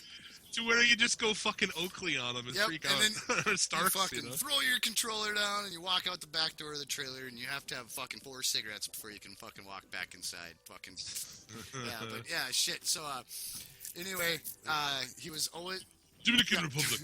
I'm picking bananas for the Dominican Republic. I'm semi. You tried to do a fucking home run derby on some baseball game. Yeah, every time. Yeah, pick Sammy so every time he did a home run. Dominican Republic. But while I remember racing, we used to play a lot of fucking Gran Turismo 2 and shit, PS1. And you'd be like, just the whole time, oh, I'm fucking kicking your ass. Oh, you're gonna fucking hit the wall. He knew how to get under your fucking skin when he played video games with you. But anyway, it's not a video game story. So obviously we stop at the gas station before we leave town, grabbing snacks, gas, that sort of shit like that. What does Kelly buy? An entire tub of fucking Slim Jims with a big picture of Macho Man on the cover, with probably a paragraph and a half of Macho Man quote talking about Slim Jims. So we're driving out to this lake cabin. And I just got my learner's permit, so I'm driving, okay? What kind of car is it? Is it a Cavalier No, station it wasn't wagon? the Cavalier station wagon. It was the brown Celebrity station wagon. Okay, one of the worst fucking cars But ever everybody devised. had one. Everybody had a fucking Chevy Celebrity. They are shitty fucking cars. Dude, our buddy fucking Dinger, man, he had three celebrities, dude. And in a row. And they would get progressively nicer, but still shit. You know, like, unbelievable. Like, why do you keep buying Chevy Celebrities, dude? It's not like, he's like, oh, I'm so enthralled with this vehicle. Like, I'd buy a new Maxima. Because I love the fuck out of my Maxima, but what did you like in a Celebrity? Probably the price tag was probably right back then. Anyway, Chevy Celebrity wagon. So shit brown. My sister, that she probably is listening to this podcast right now. And then my mother was, because, we're 15, 16 at the time, just got my learner's permit, so my mom's got to be up in the front seat with me. And Kelly and my sister are in the back, and 2.5 hour drive. The radio never got turned on once. All we had to listen to was Kelly repeatedly reading this paragraph and a half of how great Slim Jims were. And in the Macho Man voice, every time he would do it, his Macho Man impression got better and better and better. So by the time... This is with who? Your parents? My mom and my sister are in the car. And then it's us two. So by the time we get out to the lake cabin, me and him get out of the car. We're all like, ooh, yeah. And my mom and my sister are just like, oh, my fucking God. That was the longest car ride of my fucking life. And, the whole weekend, we're just like, ooh, yeah, until the Slim Jims were gone, of course. Until we took the can and finally threw it in the fire. But, yeah, that shit was, that's probably one of my favorite fucking... The Macho Man comes out, though, dude. Man. We're going to talk about, one of the best fucking Macho Man related stories ever involving you. Under the influence. Oh, you're going to tell this one? All right, I'll let you tell this. Very under the influence. This guy goes completely sideways on us. I think we were all partying at your house. I don't know, your I do folks' believe house. that was a notorious New York trip. So we went to New York for a week, yeah. Oh, they were gone for a week. That's right, because we were out in the living room instead of your room. Right. And this guy's, it's very under the influence, goes completely sideways. tears his I had a pants big- off, not fully, but from the knees down. Yeah, I had two big. Like, basically turns his pants into shorts the whole time, crazed in the mind of Macho. Like, I recall, like fucking probably throwing elbow drops. I think I elbow dropped somebody on. They were sitting in one of the chairs, and I just got up off the couch and elbow dropped them. To the point at the time where I was like, holy shit. Like, at least this is his house. But holy shit, I knew. I'm like, this gives me fucking sideways. He rips his pants off in his shorts, and at one point disappears. I went for to a that while. room. Yep. I know. And later comes back out full Macho with one of the pants legs tied like a bandana. And a magic marker across it. It says madness. Yeah, because I did it in the mirror. Goes on with his pants torn into fucking very poor shorts. Oh my god, bandana, we have madness back. Oh yeah, I'm like just going fucking berserk. Yep. man. You know what? I think I'm going to have to correct you on that. I don't think it was both legs. I think it was just one. Just I think one? it was one pant leg, and it was all the way up to almost Daisy Duke's shortness is where I fucking ripped it. So I had one full pant leg on one side, and then a Daisy Duke on the other, running around with this fucking pant leg of jeans tied around my fucking head with madness written backwards because I was, like you said, under the influence. Yeah, and did it in the mirror and wasn't really thinking ahead. But yeah, that I don't know how, even looking in the mirror, how you would write it backwards on there. You know, just, that was the thing that stuck out to me, was like, I just, it was kind of like, I saw it and thought about it, I was like, how the fuck? yeah, I don't know. There was some magic happening that night apparently, so. Like, you must have been thinking about the whole, okay, this is in the mirror, so this is gonna happen or something.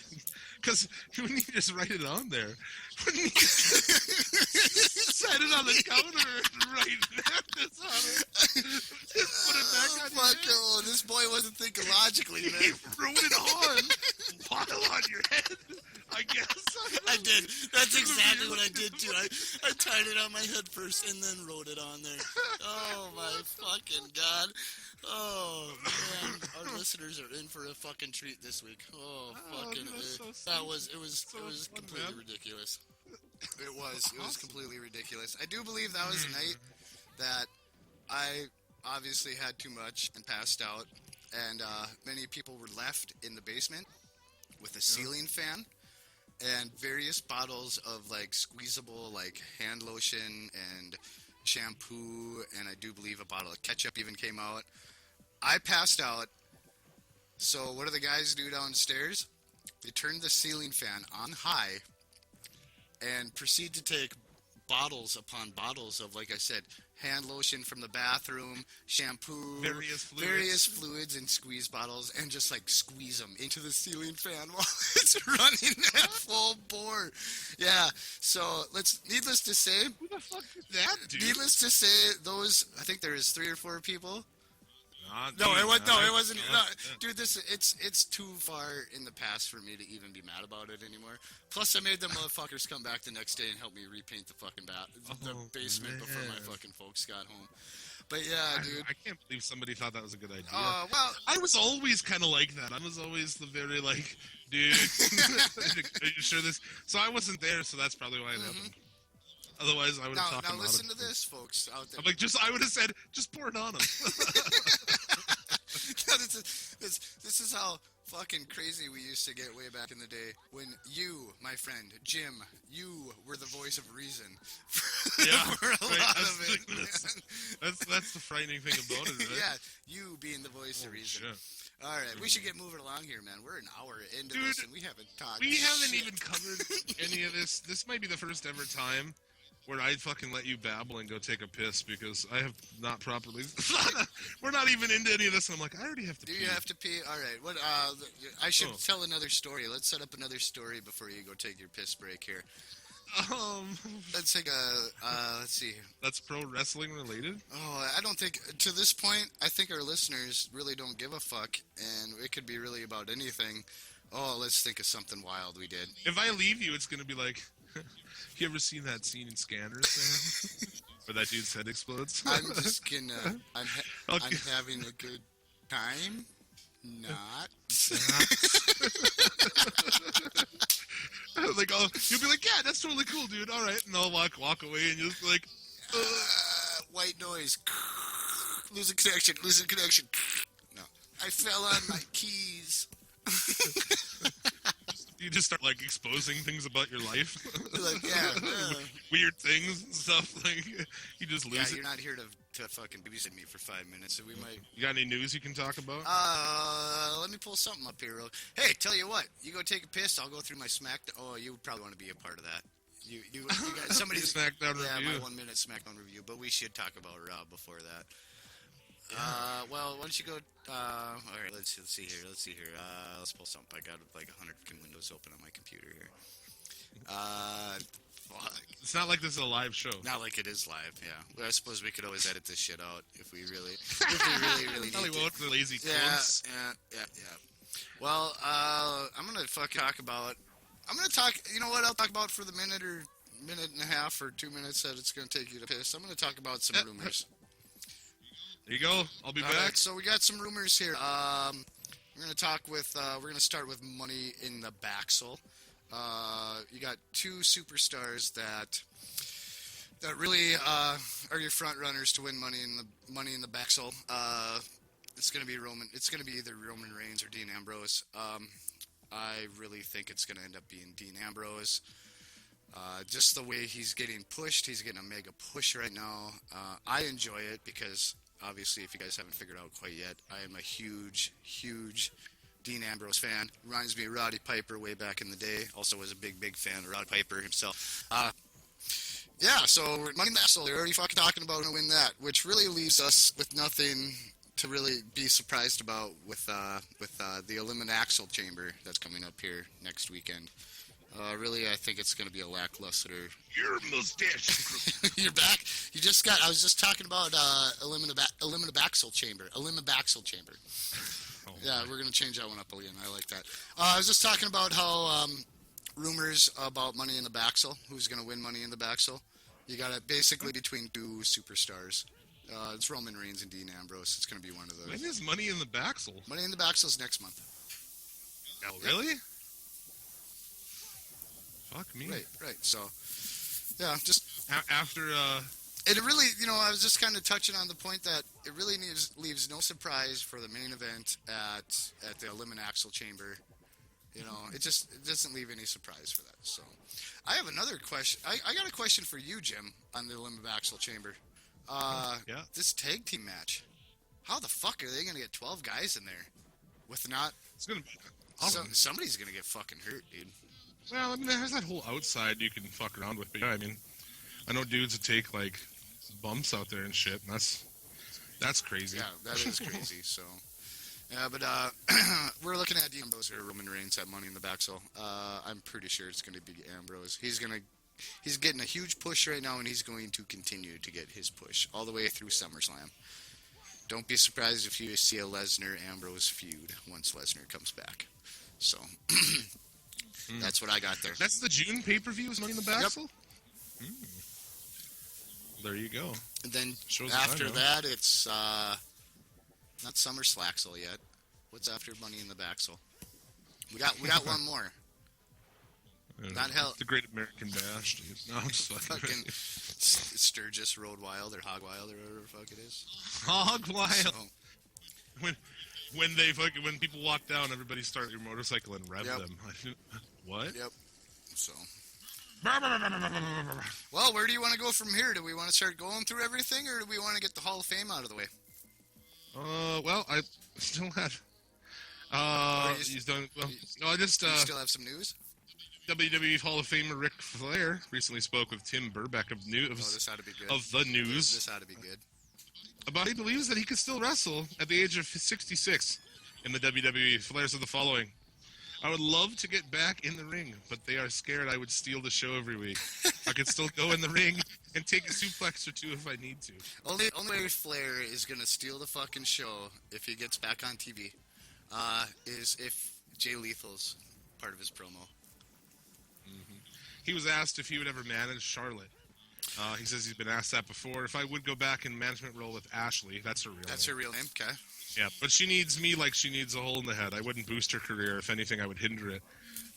I mean, when he did come out to the ring with her in NXT, I mean, you could tell he was trying to behave himself, which is like probably the only time I've ever seen that guy not try to steal the show. Right. He was trying to be kind of low-key, but the whole crowd was so fucking, I mean, they were focused on him, so it probably does take away from her.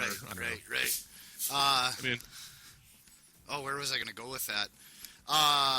Well, it would be nice. Obviously, we're both pretty big Ric Flair fans, right? I would say. yeah. I enjoyed his promos. I enjoyed watching him go fucking nuts on fucking in the ring and as shit far like as that. a straight wrestling body of work and shit like that, absolutely. Yes. I mean, he's one of the greatest ever. Right.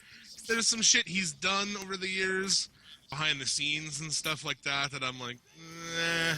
But I try not to get so wrapped up in that. It wasn't anything crazy. Right. So, yeah.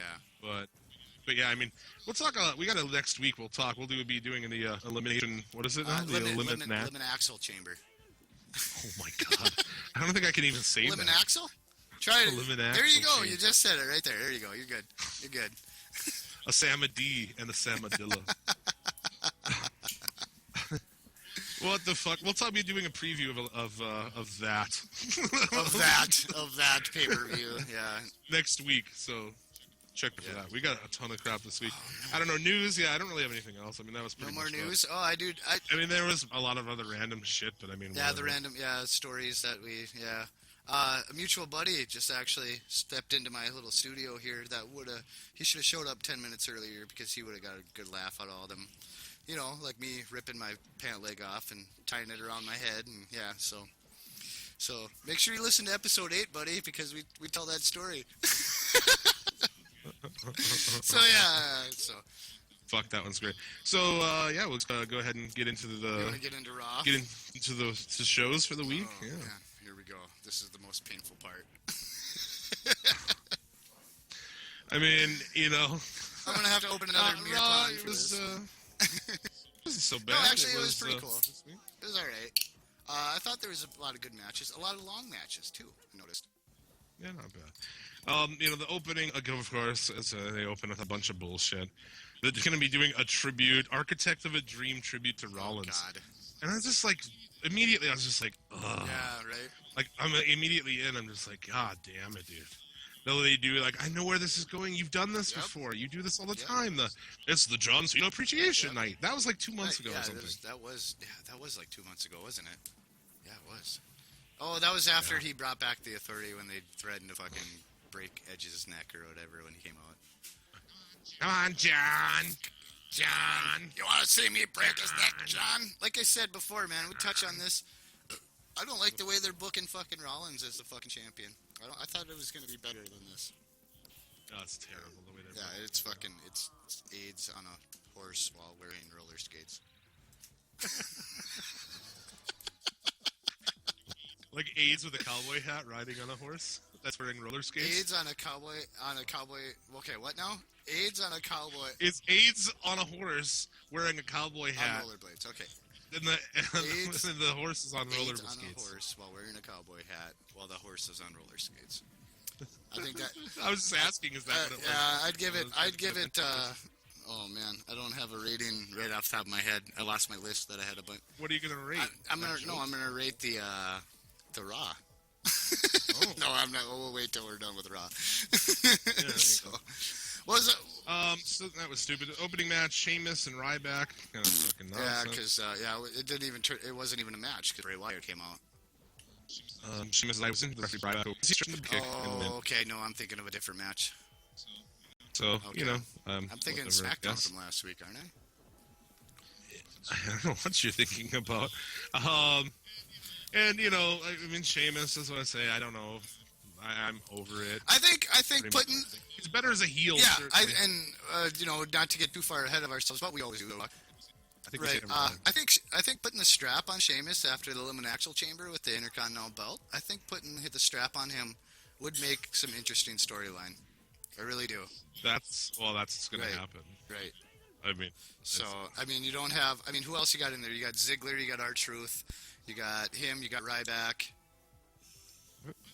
I thought there was going to Is be other Stardust people in like, it? oh, they're going to. No, Stardust isn't in the Eliminax. People are like, oh, there might be, and it's really just, it kind of shows like, it's just a bunch of mid-carders mostly. It's all It mid-carders. is all mid-carders. I mean, and that's who probably should be for the Intercontinental Belt, but dude, R-Truth, man. And you look at how some of those matches are. You lose to Bray Wyatt, and then you get put in. Ziggler lost. Other people in this match, they've been losing matches. I don't know. Who's in that match? Who did Wyatt beat at the last fucking show? Last pay-per-view? The pay-per-view. Who the fuck was it again? How come I can't fucking remember already? I know, dude. Well, we go through so I much know, shit. I just- lose it every week. I dump my memory out so I can start the next fucking week. it's like dumping. Yeah, it's like making sure your computer runs. Either way, a lot of people who in this match lost matches, on the Who pay-per-view. the fuck did Wyatt fucking beat last fucking pay-per-view? Barrett? No, it wasn't not- Barrett. Oh, Ryback. Sorry. No, he hasn't fought Ryback yet. Oh no, he did. Okay, yeah, okay. He beat did Ryback. So Ryback lost to him. Now Ryback's in that match. Yeah, so weird. Why isn't A Bray lot of Wyatt in that match? Exactly. So okay, I see where you're going. Okay. So yeah, I don't know. That was stupid. Barrett Neville again. Yeah, it's kind of getting old, but good thing Neville's fucking good. Because you don't get, I don't get bored of the guy. I am kind of bored. No, I am kind of bored of fucking King Barrett and his stupid new gimmick, man. I don't fucking dig it. They're interrupted by Bo Dallas, Oh though. God. Neville acknowledged their history in NXT, so Bo attacked. So he's like, what, a month in? And are we really going to get a Bo Dallas and Neville fucking... Another feud? program? Yeah, it's something that we have already seen in NXT. Yeah, see, that's... To me, that's like putting him with a guy like Bo Dallas is like, oh, no. Bo Dallas, when he talks, it's like nails on a fucking chalkboard to me, dude. Well, he's doing a good job, though, as a heel. Yeah, he Maybe. is. Well, he comes out, he's playing the I'm the nice guy angle, but people just don't fucking like him. Well, because he's You should go... he quotes, he's like, to quote the best Star Wars episode 1, and I was like, ha. I chuckled. I was like, that's That was funny. pretty funny. A couple episodes ago, he said that. I'm like, I don't know. He should... But yeah, just like he's been made to be a joke, and he loses like every match, right? He should just go join New Day. Oh, shit. So I just, if that's for the future, that's terrible. Yeah. Neville should be, and Neville's not in that match either. He's not in that Intercontinental Which is match. very surprising. What's he doing at the... Does he have a match at this next pay-per-view? I don't even know if you want to call it a pay-per-view because it's not available on cable. It's only available on the network. Do you want to call it a pay-per-view or do you want to call it the a other network? ones aren't even like a special event. Yeah, do you want to call it a network exclusive? What the fuck do you want to call this? I don't know. Is there a fucking? I'm trying to find the here. hold Oh, on. it's the correct WWE term. No, Like we are referred to as... What's some of the matches? I mean, I'm trying not to. Like I said, we'll preview that. We'll preview Elimination Chamber next week, but we kind of have to talk about it we here. do, because it's like... That match is going to be R-Truth, Sheamus, King Barrett, Ryback, Ziggler, and Rusev. Rusev! So Rusev lost as well. Why Rusev? Rusev lost. Ziggler basically lost recently. Ryback They're gonna lost. put the fucking strap on Rusev, dude. No, I bet they. No. I bet you put it on Sheamus. Barrett walked out on a match. R-Truth is R-Truth and lost a match to Stardust because of fake fucking Oh, that's spiders. right. Yeah, what's with the fucking build-up with this shit? Everybody that's in that match has been losing matches. Yeah, it's awesome, right? Yeah, what the fuck, dude? It's fucking... Dude, it's totally fucking awesome. You love it, right? You want to watch it. Oh, yeah, I want to fucking watch this. All that said, though, the Elimination Chamber, we'll get into some of the ones That's that what I fucking get for thinking I'm fucking interested in that. logically on this shit. Yeah, don't ever do that. Like, they're Think not of gonna how treat any you of would this shit book it, respectfully. and then think of it exactly the opposite. Now imagine that you're Yeah, retarded. yeah. Think of how you would do it, but if you're retarded or have a really bad head injury there. Imagine, imagine you were in a horrific car accident and suffered head damage. How you write it out? I have a real quick Dolph Ziggler joke that I already posted to the WrestleMania page while watching the last pay-per-view at my buddy's place. He has a 7-year-old son. We're watching it. We're watching the Ziggler match. Sheamus again, right? It was Sheamus? I think so. Whatever. He's fucking fighting Sheamus, and little 7-year-old kid. Not even kidding you. No, this came straight out of his fucking mouth. Like, we didn't fucking we're watching, everything's quiet, and he just blurts out, Dolph Ziggler's a girl's toy. Holy shit. I just about fucking died laughing. And then I'm like, I go, hey buddy, I mean, you know, he's got the ring, he's got the fucking figures and stuff, and I was like, do you have a Dolph Ziggler guy? And he's like, no, you never fucking find him. Yeah, and then you know, his dad is like, yeah, you can't ever find a Dolph Ziggler fucking action figure. I'm like, well, the little kid's right, man. You gotta go look by the Barbies, and you'll find it. Exactly. Zing! There you go, Ziggler. The do my fucking mascara or do my eyeliner. Make sure you get your guy liner on, and make sure you're new from WWE Toys. I wouldn't have that voice because it was for girls. Yeah, well, you could have Stephanie McMahon being all fucking hardcore. Do Dolph's hair. Do his eyeliner. It's the new Do My Makeup Dolph Ziggler doll from WWE Toys. Dolph Ziggler. You can change it. He's like a fuck. I want a Big Show baby. He's like a big. They have to burp and then. Yeah, dude, I was just gonna go there. You can change his fucking Daisy Duke shorts. His Daisy Duke shorts. You feed him fucking like plastic carrots, and then he makes poops for you. Yeah, he makes poops for you. You could change Big Show's And he shits out diaper. the U.S. belt. He shits out a 20-year fucking career of meh. He shits out corporate Kane. Oh, no, there you go. He hasn't been on TV, Big Show. Which is kind of funny because, like, I guess I didn't notice it till I started reading posts on it. I'm sorry, I do read everybody's post. I'm terrible at replying. By the way, I do see everybody's post on both WrestleMania and Suplex City Limits on their Facebook. I am just awful at fucking, you know. I'd rather talk about the new Faith No More album. Sorry. Yeah, the new Faith No More album is really 15 good. 15-year hiatus, and it comes out, and they haven't fucking skipped a beat, man. Like I told you before, like you said, the first track made you go, But it's. I didn't like the way it opened, but the second track, I was like, okay. It's not a Mike Patton album if at least one song on that album doesn't make you go, Because I listened to it, and then I proceeded to listen to it like a lot of my other favorite Mike Patton shit, of course. Which that's just the record, man. That both Rando and I believe that he is the greatest rock and roll, one of the greatest rock and roll singers, maybe the best ever. As far as diversity, as far as like creativity and shit, and what he does, the guy carries fucking like 7 or 8 different mics on stage all the time. The shit he does with effects. Oh, and stuff. his megaphone shit is my fucking favorite. Oh, when he sings through the fucking megaphone. Oh, I fucking absolutely love that. Dude, he's really fucking Peeping Tom and Tom Hotfatamos.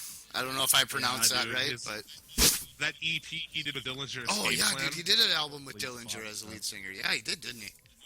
An EP, and it's fucking crazy. Me Daddy, or no? What? Come to Daddy. Come Daddy. That's a cover of an Aphex Twin song. Yeah, it is. Yeah, it's pretty cool. The other songs on there, that Hollywood Squares song is fucking awesome. Oh dude. yeah, it is. Yeah. The way he just sings it all fucking. And it has that crazy, it's like a rhythmic ba ba ba da ba ba ba da ba ba ba da ba ba. And he does a fucking like crazy, like really high, weird scream thing. Yeah. Oh yeah. Yeah. Yeah, he's fucking awesome. I'm gonna have to send like you a link to some photos. I have a cousin that's down in a certain different state, and he was lucky enough to see Faith No More on 420, and his wife's a photographer. And got some. Oh, she's got a whole fucking website. You wouldn't believe some of the people that they've seen. I'll have to send you the link to that. Cool. So yeah. Yeah, big Faith No More fans. Mike Pat, Mr. Bungle. Yeah, we forgot Mr. Bungle when we were naming Dude, office. Yeah. Bungle. Yeah. Air conditioned nightmare. It's not funny, my ass is on fire. Yeah, dude. One of my favorite things he ever that he's done on is fucking God Loves a Coward. Oh yeah, that was. Or God Hates a Coward. That's Tomahawk. Yeah, that's he did good that shit. With Tomahawk. Yeah. So there we go. See, we're an hour and 22 minutes into this, and we got through one match on Raw. Yeah, I know this one has been. We're gonna really have to fucking kick our asses into gear. All kinds of racket over there. Oh, What's that? Well, it happens to be my broken case on my cell phone, is what you're hearing there. It's like, Yeah, that it's what just it like is? it's a really thin piece that just kind of broke away. So I don't believe you. I'm just sitting here twinging it. Well, that's not a good I know, idea. Terrible idea. Five-star We podcast. were talking about wrestling, and we were like we're like the first fucking goddamn TV show that's on during the week. We're one match into it. We're an hour and 22 minutes into our podcast. So well. it's just we're Bray Wyatt defeated Dean Ambrose when J&J Security interfered, pushing Ambrose off the ropes. Right into a kick-ass Sister Abigail, though. That was a kick-ass Sister Abigail. It was pretty good, right? He's fucking snapped Ambrose around. Like, Ambrose takes bumps. So they're just going to use Wyatt as, like, just a... Well, we're fucking with Ambrose. So Put the fucking family back together. You already got the two in the tag team. Just fucking... Like, I don't get the booking Wyatt on family it at was all. the best thing for WWE in the past year. If you want to fuck with Ambrose, have him just do random matches. Yeah, You know, have it like, you know, I don't understand, like... I like when he like shows up in other people's promos with a plate of cookies and then ends up beating everybody up. That shit's awesome. Dean Shitty Ambrose, Joker. he's like a cross between Brooklyn Brawler and Roddy Piper, and I fucking absolutely... I see Terry. There's I some see Terry Funk in there, yep. Meet my brother Dory. But yeah, dude. Fucking okay. Anyway, Ambrose loses to Wyatt because of fuckery from the Authority. Fucking from January. Cesaro and Tyson Kidd defeated the New Day. Non-title match. It was Non-title. it was a title. Wait a minute. It was a title match, but it was disqualification, I do believe. Hold on, Okay. dude. Hold on, No, it dude. was a title match. Why are we doing Raw? We haven't even done the pay-per-view. Oh fuck. Yeah, fuck. Listen to us. Oh We my didn't even goodness. go over Paybaxel. No, Oh, dude. Wow. Oh, Holy I gotta fuck. bring up notes for that. Oh man, listen to us be ridiculously stupid. Wow. Holy Did shit. we just drop balls. the fucking bomb on this one, or what? You We hear dropped that? the You hear bomb that? on you. That's everybody. I do That's hear. everybody switching podcasts. That's We sit and drink and fucking God knows while we record this shit. What do you want? what am I on? That's not what I Oh, what do I want? what do they want? Oh, the one, yeah. listeners? Calm down, man. What am I on? Who you been talking to, man? I'm on anything, man. Holy Wow. shit. Let's go. Okay, back. let's rewind. Let's get ourselves Okay, together yeah, here. fuck. We should have probably thought of a game. Holy shit, this has been fucking... This is nonsense. Yeah, a Wow. ridiculous Okay. podcast. Paybaxel! So we have to go through Paybaxel. That's you know what Holy you know what happened. Okay, I know what Oh. happened. We fucking recorded so close to Paybaxel last week. It was just like okay. Anyway, Paybaxel. Here we go. Paybaxel kickoff match.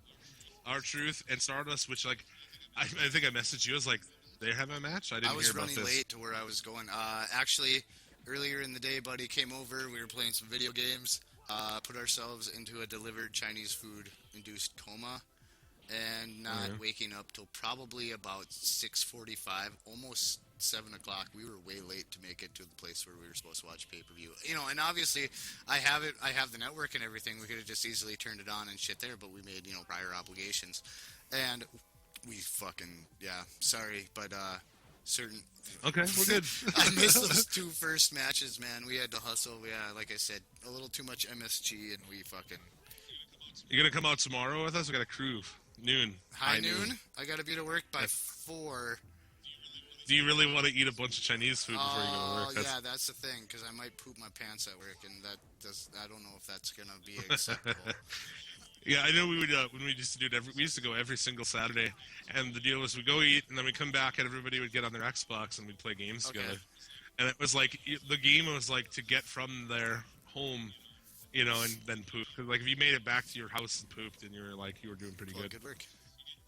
By the time you got back to your house, you're like, oh god. I don't know Anyway. if I'm gonna show up. I may not. I might show up, but I don't know if I'm gonna fucking gorge myself with a bunch of Chinese food. But anyway, let's continue. Maybe eat some egg rolls and have some brotherhood. Yeah, that's probably a good idea. So yeah, Truth pinned Stardust after. Dude, do you know our Truth's finisher move? When I read this, I was like, oh, that's what it's What's it called. called? You don't know? There it is. Right? Is it the whoop? It's called a womb, and then in parentheses, Oh there it is. yeah. No, it's called the lie detector. Oh, I Our don't know truth. that. Yeah, well, of Yeah, course. I There mean, you go. the Ascension They defeated Macho Mando and Axel Mania. They called him the Mega That's Powers. actually we just I've seen a lot of printed. We were referring to him as the Meta Powers coming in, and I heard they were supposed to be the Meta Powers, but they probably came up with that. One of them did, and then Vince was like, "What's Meta? What's Meta Do mean?" you think they're gonna break up with an actual Hogan altercation one day? Like Hogan shows up at Raw or something? Anyway, fuck that idea. Let's just keep going. Whoever switched it from Meta Powers is fucking stupid. But anyway, yeah, that's. What do you think of it? I showed up where we were watching the pay-per-view right when the Ascension pulled off their finisher move, their new finisher move. They got a new finisher or something now. So that's right when I showed up. That's right when I saw it. I suppose I should have fucking went. It's been a long week. They stopped ripping off Total Elimination. Yep. So. The Fall of Man, that was shitty. They did like, let's do. What if our finisher was Total Elimination? What if our finish? But shit. Yeah. What if our finisher was something you did to somebody on the playground? Well, that was already. I mean, the Eliminators used that as Total Elimination, and they did it good. Saturn and Cronus in ECW, like a way better tag team than the Ascension. Yeah. I mean, you got those guys they're awful, and now they're getting a push.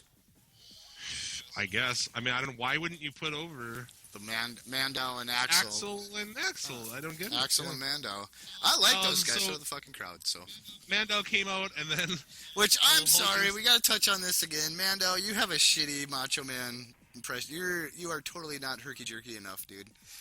No. You gotta get a little more snap in your finger points, and I'm doing it right now, as you can tell. Yeah, the finger thing. Yeah, and then when you do when he raises one hand way above his head and does a little spin with his finger, you gotta get the little niches in there. He doesn't have it. He ain't got it, but he does kind of have the little glasses thing that Macho does with the and then like sticks his tongue out. You know, and I just did it. I did it about 3 or 4 times. So that's to say though. It's like we're fucking very harsh critics. It's like we're like the nerds with like such macho marks that like know every single bit of the whole thing. We've seen every single one of his promos. So because but he should be able to pull that off. Because the Hogan music hits. Yeah, Miss Elizabeth take the high road and I take the low road. That's right. And then we meet in the middle. The fucking Hogan music hits. Without the beginning intro, which I like the intro of that, right? It just kicks right into that. Oh, it didn't have the fucking beginning intro thing, which I liked. Oh yeah, you like that? I like when it kicks just right in the music right away. Really? But before it has I love the I am a real. Right? No. Oh. He comes out with I guess probably a blonde wig underneath the fucking underneath the bandana. His shit shaped like Hogan and dyed bleached blonde. Which is like, awesome. Way to take one for the team, Axel. So it's like holy shit. That's like that's going for it. He went for it. So and I don't know. I liked his Hulk Hogan impression better than I liked Mando's Macho Man impression. But I like that. Like I said, it's fun. It's something that's like fun and silly, but yet I can get behind. Right, it's it's kind of. But then having him lose to the faces of Queer is stupid as fuck. I don't understand that. Right? I was like, wow, that's poorly fucking done. Sheamus defeats Ziggler. Ziggler a month later was like you're gonna finally kiss my ass, which we talked about how stupid I think that is. You're gonna kiss my butt. Loser gives the winner a kiss match or something. Touch the other. Ziggler was busted open, I guess, hard way by a headbutt. So everyone seems to think. Throwing potatoes out there, Sheamus. Is that an Irish joke? That's racist. That's what they call it when you hit it. When you I know. But it's also an Irish thing. Oh, okay. Yeah, that's true. They like their potatoes. And shortly after he got busted open, the match kind of abruptly ended. So. Yeah. What do you have to get? He had to get 6, 7 stitches. Yeah, and then wrestle the next day. Yep. Can he not have the fucking night off? Yeah, dude. Give Ziggler. Imagine taking bumps and shit with stitches on your fucking head. Yep. His eyes are irritated from the guy liner. Give him a fucking day off, man. Let him rest. He didn't have any guy liner on. Oh, not this time. I guess I really didn't notice. That was Raw when he first did it. Yeah. Fucking stupid. For me, match of the night, dude. I think. Again, 2 pay-per-views in a row. New Day and Cesaro and Kid. Yeah, they're definitely... Cesaro and Kid are a very entertaining tag team. And That's 2 out of 3 falls. That was a fuck of a tag team match, dude. Yeah. I really It was enjoyed quick. It last wasn't as long as you'd figure a 2 out of 3 falls match to go. pay- But, yeah. I mean, what, it was a good 10 minutes? Not even, I bet. Oh, I don't know. I think it was probably more than that. It was probably 10, 15 minutes. But, yeah, it was a great match. New Day, Awesome spots. Yeah, and, we're pretty harsh critics about the New Day's gimmicks, but yeah, there's not a lack of talent there at all. No. And I don't like that they're still, like, they come out and, I don't know. I don't like their shit. The whole get the crowd to clap thing and the crowd says sucks. I think that's stupid. Right. But in the ring, which that's the thing for me, man. I don't necessarily... it's even with, like, New Japan and shit. Like, I'll watch a match in Japanese. I don't really need... Some people really need a story to it, Right. And they need all that shit. Yeah. To me, I just like a good wrestling match, and you've got me. Yep, athleticism. You know? That's what I like. Yep. So, I think... And this is, like I said, second pay-per-view in a row where I think that the match between those 2 teams is the match of the night. So, that's interesting. But it was interesting to see, like, Kid and Cesaro actually... Like, did you fucking sit down and watch how real tag teams do it? For a change? Like, dude, double team moves all the time. Awesome ones. It reminded me of, like, the fucking golden age of tag wrestling. And, like, I'm a big fan of tag wrestling. Right. I don't like how they've kind of shit on it, because it's got such an interesting platform to be, to me, it can be super compelling. Like, I like the days when tag teams ruled the fucking roost. Right. Man.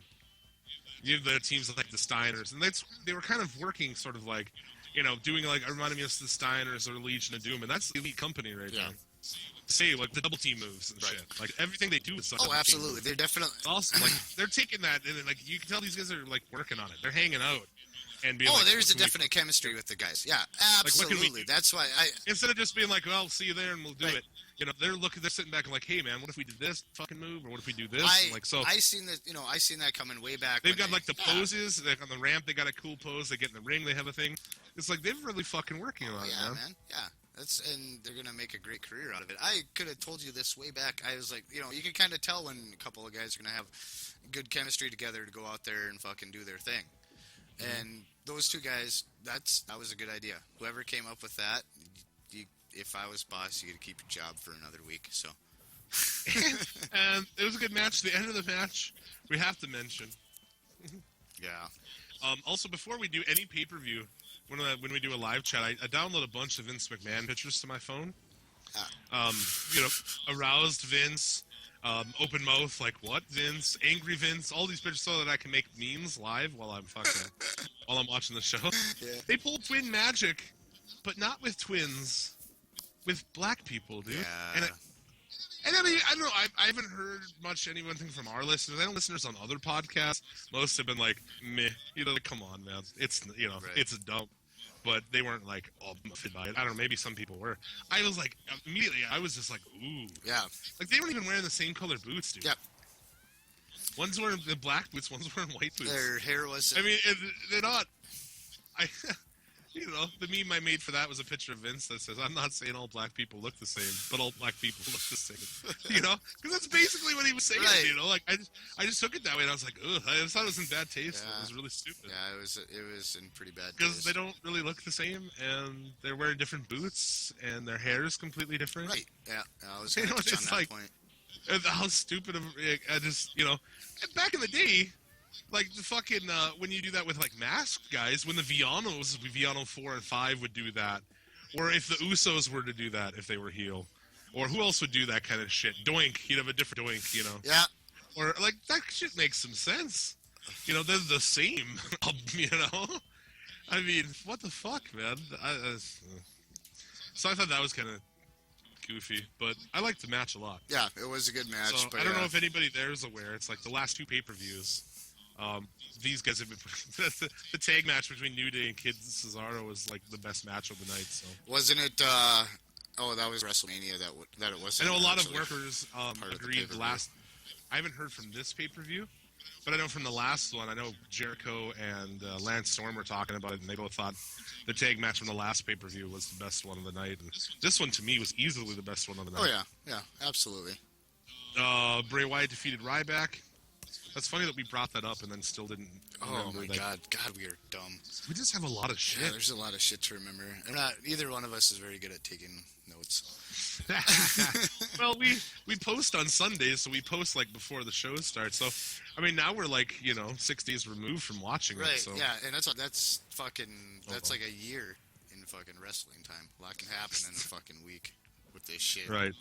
Bray Wyatt defeated Ryback. Pretty standard match. Yeah. I was pretty good. It was a clean match. It went over clean. So yeah, I was satisfied. I'm a Wyatt fan, so I am too. I was glad he went over. I was like, please don't bury him yeah, again. don't bury him, especially a fucking Ryback. So the I Quit match, Rusev and Cena.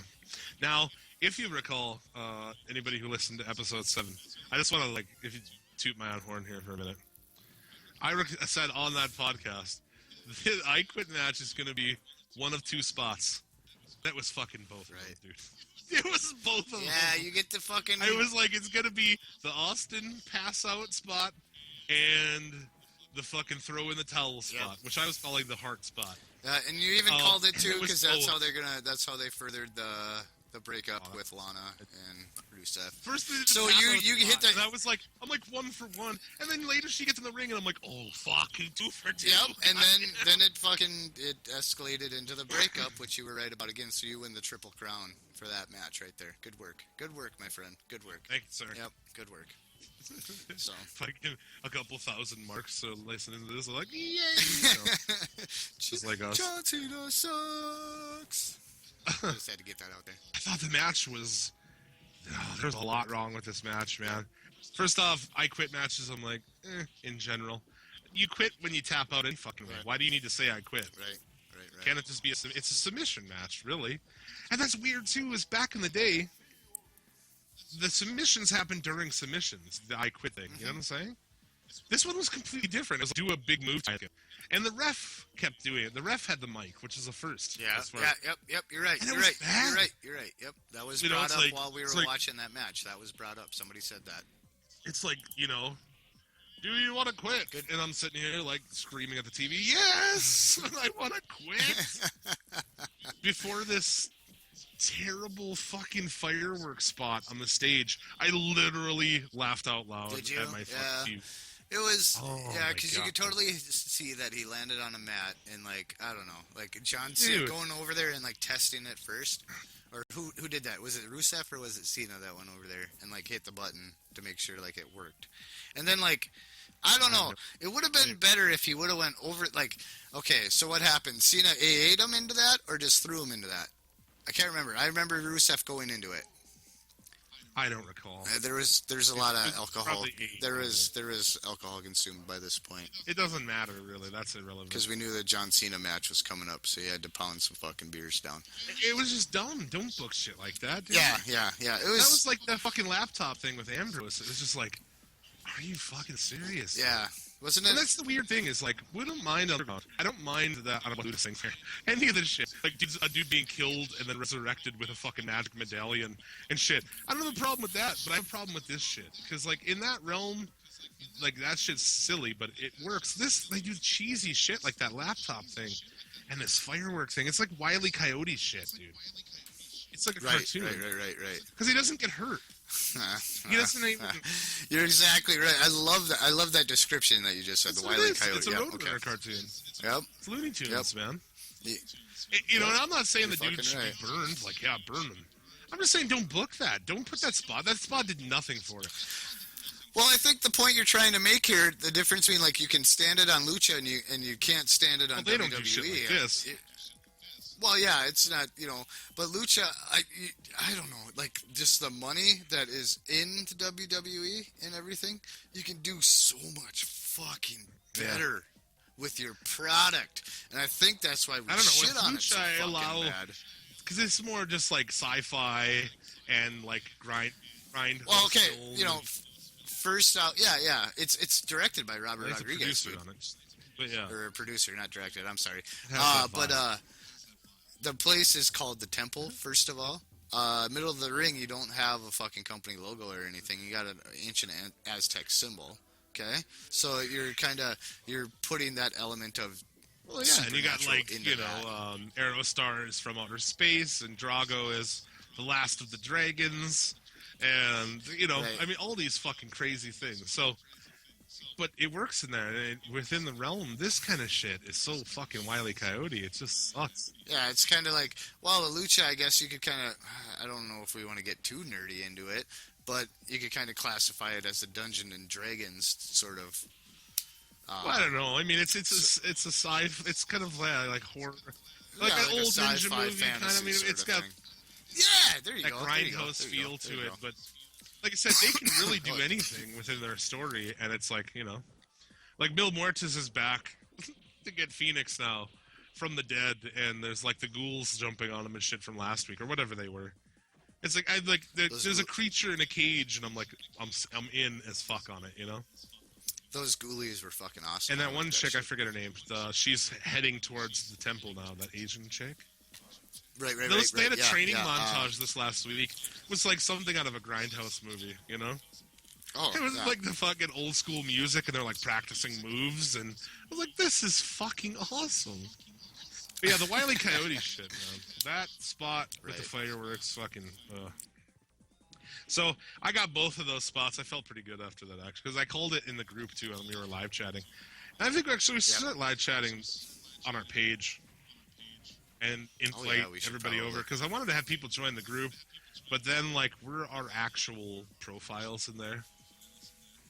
And nothing against, man, but like, we have a Facebook, like, for the show and stuff, and it's like, I mean, I don't think that we need, need to have, like, people know, like, my name, our real names, or where we work, or, my life shit that I only share with, like, you share with your family and your friends, so I don't want to do it on there. On our page would be cool. Right. And, but yeah, live chats are super fun. I have fun live chatting the shows, so we'll do that next time. Or I'll be there. I keep an eye on it, but goddamn, there's just so much going on. Oh yeah, exactly. Yeah. I sit here by myself, so I'm good. Yeah, so like Rusev yells it in Bulgarian, she jumps in and says, "I quit for him." Yep. You didn't even pay attention to the stip. The stipulation on the match is he can say "I quit." He speaks English, kind of. Well, he obviously does. Kind of. When he's not going. Wah, wah, wah, wah. So I just thought it was like you promise the stipulation and you don't deliver on it, and that's so WWE at this point, Like, oh, this is a whatever match, and then they just swerve it. It's exactly how that fucking chain match. Yeah, is. no, exactly. Yeah, like these are the rules. No, not really. Like they just change it mid-match. Rule number 1. LOL, John Cena wins. Well, yeah. So, like, okay, they don't even pay attention to the rules on their own stipulation matches. Stupid. And breaking up the Rusev Lana thing, I don't get it. What is she going to do? She's not going to draw any money. Yeah. Well, people What do is she love going to her. do? You're going to break her off from him, and what is she going to do? She's Well, I with know, but Ziggler she's now. going to... We haven't Well, it got to doesn't that matter. yet, She's but going to be Ziggler's fucking valet. hell knows. I guess. She, Which how they did that was fucking absolutely. she just comes ridiculous, out I and thought, kisses but him, I because guess. that's how it works. Yeah, it was just like that's not how it works. I saw it too, and I was like, this is terrible. And the crowd, fuck, man. And obviously not everybody, because like real wrestling fans do go to shows, but I wonder how they feel sitting in the crowd, because the crowd's like, and just those, like, the people who are just in 100% on WWE shit. I'd have to not sit by people Like, if I went to a WWE. Don't get it show. twisted. I'm not a wrestling fan. I'm a WWE fan, right? That's true. Those kind of people who are just like, By the way, did you book the tattoos for us next week? yeah, the WWE Book those, logo right? tattoos. Yeah, we're gonna get matching WWE logo tattoos. We're gonna get half of it. Each get half of it, so that we Yeah, you when we put them together. when we put what together? Our asses. I was thinking shoulders, but okay. I was thinking like I'll get it on my right cheek and you get it on your left cheek, and then like when we fucking stand side by side, it'll. No. All right, man. I just wanted something special for us. Well, you never take me out dancing anymore. You don't Jay. take me out anymore. last time you bought me a nice dinner? You come home, you watch the basketball, you pass out on the couch. I'm bored. Oh. What am I going to do with myself here? I haven't even got to wear the new dress I bought 2 months ago. Alright, anyway. What the fuck is that? Oh, no. Oh, what was that now? I was trying to think of something came to my mind, but I can't remember who it was. Something from a movie. Oh, the Kenny Rogers thing. The Kenny Rogers reality show where he's like playing like a fucking woman, and he takes a bunch of spaghetti and puts it on his head like a long hair, and he's like, why don't you ever fuck me anymore? You're turning our kids into fags. You know, just like this all, how come you never fuck me anymore? I'm Kenny Rogers. Yeah. Naomi and Tamina defeated the Bella Twins. I actually picked the Bella Twins on that, so I was wrong on that match. Yeah, I didn't get time to get in and do a... Fuck, I just never... Oh, fuck. I need to take 10 minutes out of my day when I was right on Ascension, Mandow, I was wrong. Sheamus, Ziggler, I was right. I was right on all these except up to this Tamina and Naomi thing. Meh. I fucking don't like the Bellas. And not like... Yeah, but now you got... The whole thing is booked to fuck, like we said. You know, they've turned them face with nothing. No anything. Like, now they're face. I don't understand why Naomi's the heel for, like, saying that, you know, like, I beat them, which she did. I don't... Well, she beat up Paige. And people love Paige. Just moving on. Neville defeated King Barrett. And it's dumb. Barrett just, like, lost by count out. Just gets out of the ring, 10 count. And walks loses away, the match and then comes back and attacks him. Like, I don't know. And then Neville fucking... Cowardly heel angle, perhaps? And then he gets... They're going to do with Barrett and then as Neville well? fucking You already got gets the one. upper hand and does the red arrow. But, like, you just have a guy, like, walk out of a match. Like, what? I don't... That's stupid. That's nothing. Yeah. I thought it was pretty lame. There's only 7 matches on the card, man. There's 9 if you include the undercard. Okay. So that's still but 7 for, I don't know, a 3-hour show? 7? Because the pre-shows makes it 4 hours. Well, think of all the guys you got. You got 5 guys tied up in the tag match. You got 2. They just don't have anybody left, do they? Yeah, I mean, and they do have other guys, but they just—it's like they can't handle writing all of it. Well, you got your main event's got 4 guys in it. There's 6 guys, so there's 10. And what do we say? Probably 35 to 40 guys on the roster, on the main roster. So 2 matches, you got 10 guys right away. And you got You got to fill 7 more matches. And that's another tag match. You got another tag. Yeah, I know. So you got another tag match. So there's another 4. But yeah, the rosters. Plus, they don't know what to do with the guys they have. It's like they can't. Well, they're not writing anything anyway. I don't know what they're writing, but. Well, like you said, with can't the main everybody event, have a storyline going on? Can't you fucking manage to write enough shit as writers? There's a room full of writers, 25 writers, 20 writers. I don't know what it is. Right? Who's micromanaging? I mean, that like shit? they just be like, oh, this is this and this, and like I don't understand. It's terrible. You know, even if you look back, I don't know. I'm not going to say like WCW is some great thing, but even at the peak of Nitro. 97 or whatever, the NWO. There was the NWO thing, but everybody had something. Even from, like, the first match of the card. Those guys had an ongoing story. Even if it was stupid, there was an ongoing story between every match, pretty much. I mean, you know. Yep. And they took the time to tell the story, and they told it good, and then that's where you had your evolution from 1-hour shows to your 2-hour shows to your 3-hour shows. I think Nitro debuted as 2 hours, I think. Maybe not. Maybe not. Sure? I could be wrong. And then it was like 3 hours and 7 minutes, or something, because they started like 7:55 on Nitro. Yeah, because it was all TBS. All TNT. Right. Yeah, TBS so they start like 5 minutes earlier than WWE. Like, what the fuck? That's awesome. The Fatal 4-Way match. Yeah. It was good. I thought it was all right. There was plenty going on there, but I didn't like the ending. And then it was just immediately, there's 4 guys in the match, and then there's J&J, it makes 6, and Kane makes 7. And I thought it was just like so much of their shit now is just like nonsense, man. And I understand it's a heel angle, but I'm just sick of like every match has J&J security in it. You're fucking around. Every match is a fucking nonsense finish to it. Yeah, it does. And then Rollins using the pedigree. Poorly. What'd you think of it? What a dog shit fucking pedigree that was. Not that that's a fucking fantastic move or anything, but okay, the only thing that could have made it more Triple H winning that belt Is it?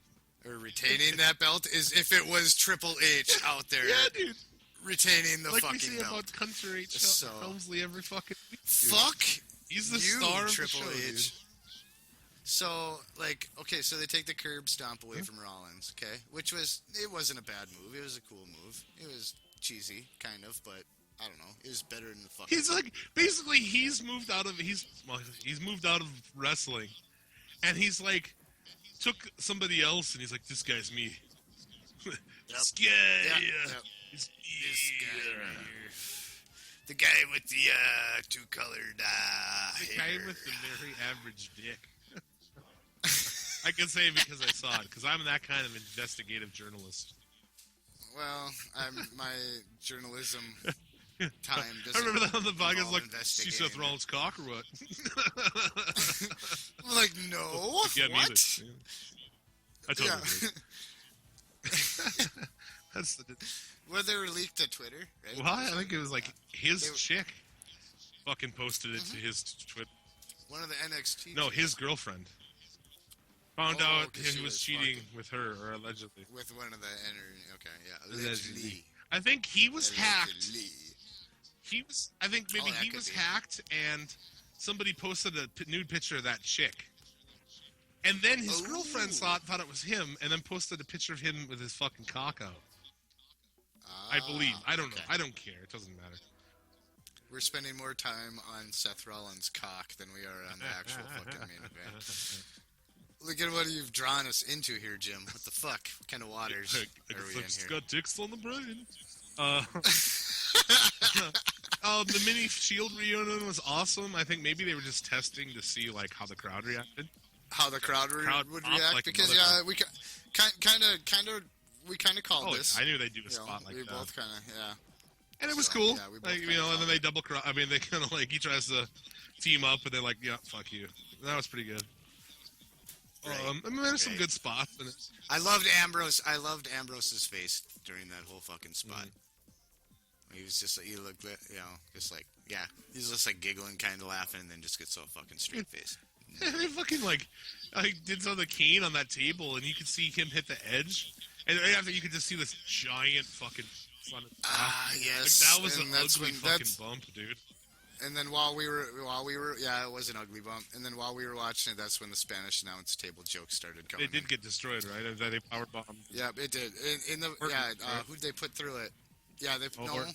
they went because they destroyed the regular one first. okay. I do believe because we're like, oh, they did that one. Oh, and what then they did hell? the other one. And then they did the Spanish announce It was an table. alright So, yeah. match. I mean, I thought it was. Who'd they put through the fucking? Did they put Rollins Yeah. through it? Yeah, I'm pretty sure they did. I'm pretty sure Yeah. that's what happened. Fuck, 6 days removed, man. I'm sorry, I don't have the time to go back and. I know. watch And this. so they save Kane's job as director of operations. He retains the belt. We both thought he would be retaining. I mean, Well, yeah, honestly don't think he's gonna lose it till SummerSlam. So SummerSlaxel. so I mean, it was whatever. I thought it was an okay show.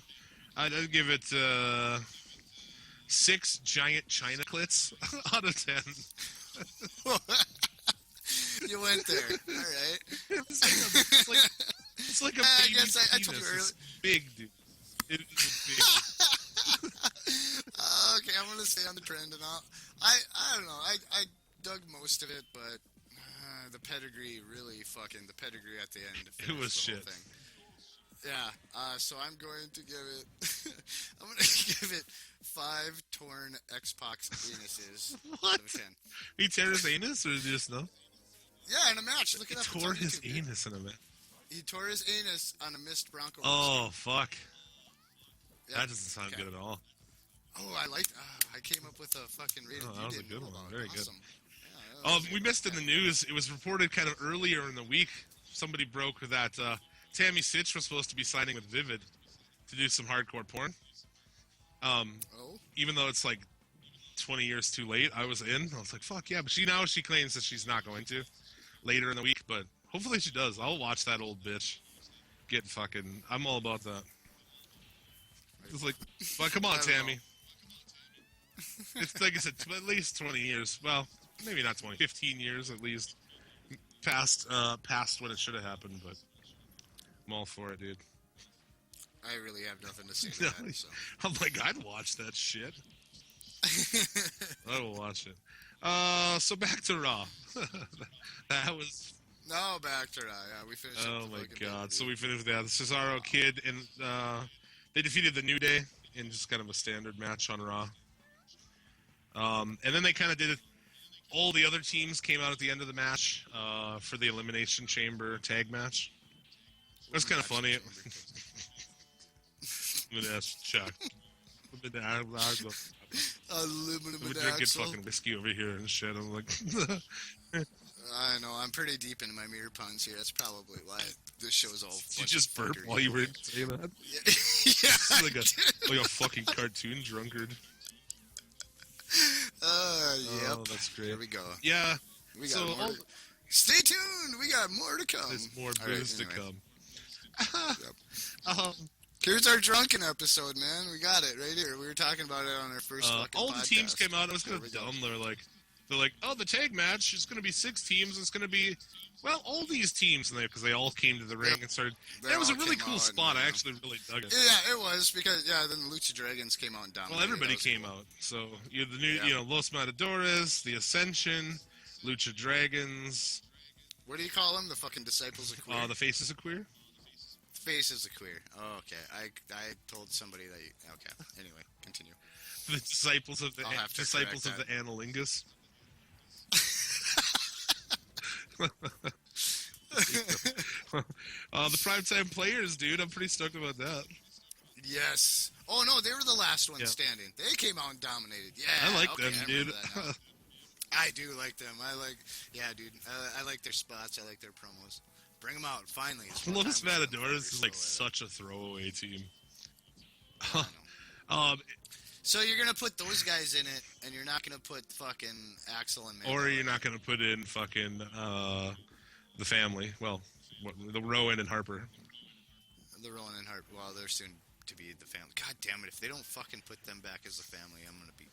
They definitely should. We might have to do we might have to do a 2-hour podcast on just Lucha. This week. When it's an hour show. Hey, yeah. Anyway, continue. So that'll be crazy. I'm actually, like I said, I'm more excited for... Oh, how are they going to get 12 guys in there? Somebody's going to get hurt, man. That's what I'm afraid of. I'm more excited about this than I am, have been any pay-per-view, really. I mean, Mania, you're kind of excited for because it's Mania. You're like, there'll be some cool entrances. I mean, whatever. I really wasn't that enthralled with the lineup of this WrestleMania. I was like, So this I'm actually excited for, man. Elimination Chamber for the Intercontinental belt, for the tag belts. This we'll get into the next thing. And then you got... oh, man, I'm coughing up a storm over here. Yeah, right? You gonna make it? I just need to light another cigarette, that's all. I just need another cigarette. I hear you lighting a cigarette all the time, and that makes me fucking light up a cigarette. Not always lighting cigarettes. Next we have Dolph Ziggler defeated Stardust. I don't remember that match. I think I was pissing or cooking something at the time. At the same time. The piss in the sink while I'm cooking. What? Hey, I got a real small apartment here. What do you guys say about that? Huh? Yeah. There's a drain in the middle of the kitchen. Might as well use After he beats, that's where that shitty Ziggler spot, like we said. Lana comes to the ring, stands there, looks at him very creepily, and then kisses him. I thought it was very, shy, fucking, she sits there and, has her hands together and, I don't get it. It doesn't make any sense. No words were spoken. Also on Raw somewhere, as Kane's walking backstage, he walks past Adam Rose and, Mendez kissing again. Oh, again? It's I missed that spot, too. I went off last week about that Adam Rose shit. and how like you put him on the C60, and all you had to do is put him on Raw, have him come out as Adam Rose, and win a match. And you were on fast track on success with that guy. Instead, you don't even have him wrestling matches. You have him. It just, fuck, you're so stupid. Like, we all just watched this thing. You advertised, hey, watch this thing. And we watch it, and you see his wife, and you see his, his sick child, and... So how are we going to get him over with the crowd? We're just... All you had to do is put him out in a match and have him win a good competitive match. And it would have been a huge pop. Wow, they're fucking stupid. So he has Lana's with Ziggler, I guess. Rusev, she slaps him. It was a good slap, too, actually. The kind of slap that only your real-life girlfriend could give you, Which they are. They're like a real-life thing. They live together and whatever. Yeah. She fucking nailed him with it. He gets mad. Ziggler drops him, and then they leave. And I was like, so what? She's going to come out with Ziggler now. I don't see what it does for Ziggler. I don't see what it does for her. I don't see what it does for anybody. It leaves Rusev alone. He's terrible at talking. Right, and it's just gonna... Well, you got a Ziggler-Rusev feud here after Eliminaxel Chamber. Yeah. So. And leading up to Eliminaxel It's like Chamber. they have so few guys that, like, they're like, all right, now you're with him. It's like 1 of 5 guys that you're with. It's just... Don't take the time. Like we were saying before, give these guys a week or two off, together to maybe work something out. I mean, fuck. Okay, we're holding them up to kind of high standards, I guess. But, like, the whole fucking leading up to the Montreal Screwjob thing with the Shawn Michaels and Bret Hart, they would write down every spot. They'd have a fucking list of, like, 200, 300 spots. And they would... They did? Yeah. They would both... I know Macho Man and Macho Man always did that. Right. And they would both fucking memorize them. And, they would take the time and actually work together. Get these guys off of TV for a week, maybe 2. Get them together. Get some chemistry there. Get them to plan out good fucking matches. Oh, you don't want Cena to fucking scream in the spots? Which he did on the pay-per-view, by the way. I missed that. You could win some money. But, of course, he fucking yelling spots out on the fucking show. Oh, my God. That fucking guy. Why are you yelling spots so loud? There's microphones everywhere. John Cena sucks. And that's the thing, is like a younger guy, okay, this guy's been there he's been, finger quote, the man for 10 years. Yep. And he can't fucking, and everybody gets busted calling a spot now and again, it happens. But it doesn't happen every fucking match. You cunt. John Cena's cunt. John Cena's cunt. We're not talking about the Bellas here. Well, we are a little bit. The Bellas are up later. Oh. Eric Rowan and Luke Harper defeated Fandango and Zack Ryder. In a very short amount of time, if I remember. It's funny, correctly. like, Ryder, he's a guy who's, like, barely ever even on Raw. And when he was in the Rumble, he was, like, fucking over his shit when he came out. Right. Like, people like that fucking, I don't know, he does, like, the woo-woo thing or whatever. He used to do these things on YouTube. He'd do his own videos, and, like, they got tons of views. But they just buried him anyway. Like, he got over on his own by making videos on YouTube. Right. And, like, they didn't take advantage of it at all, and they shit on it, and it's so dumb.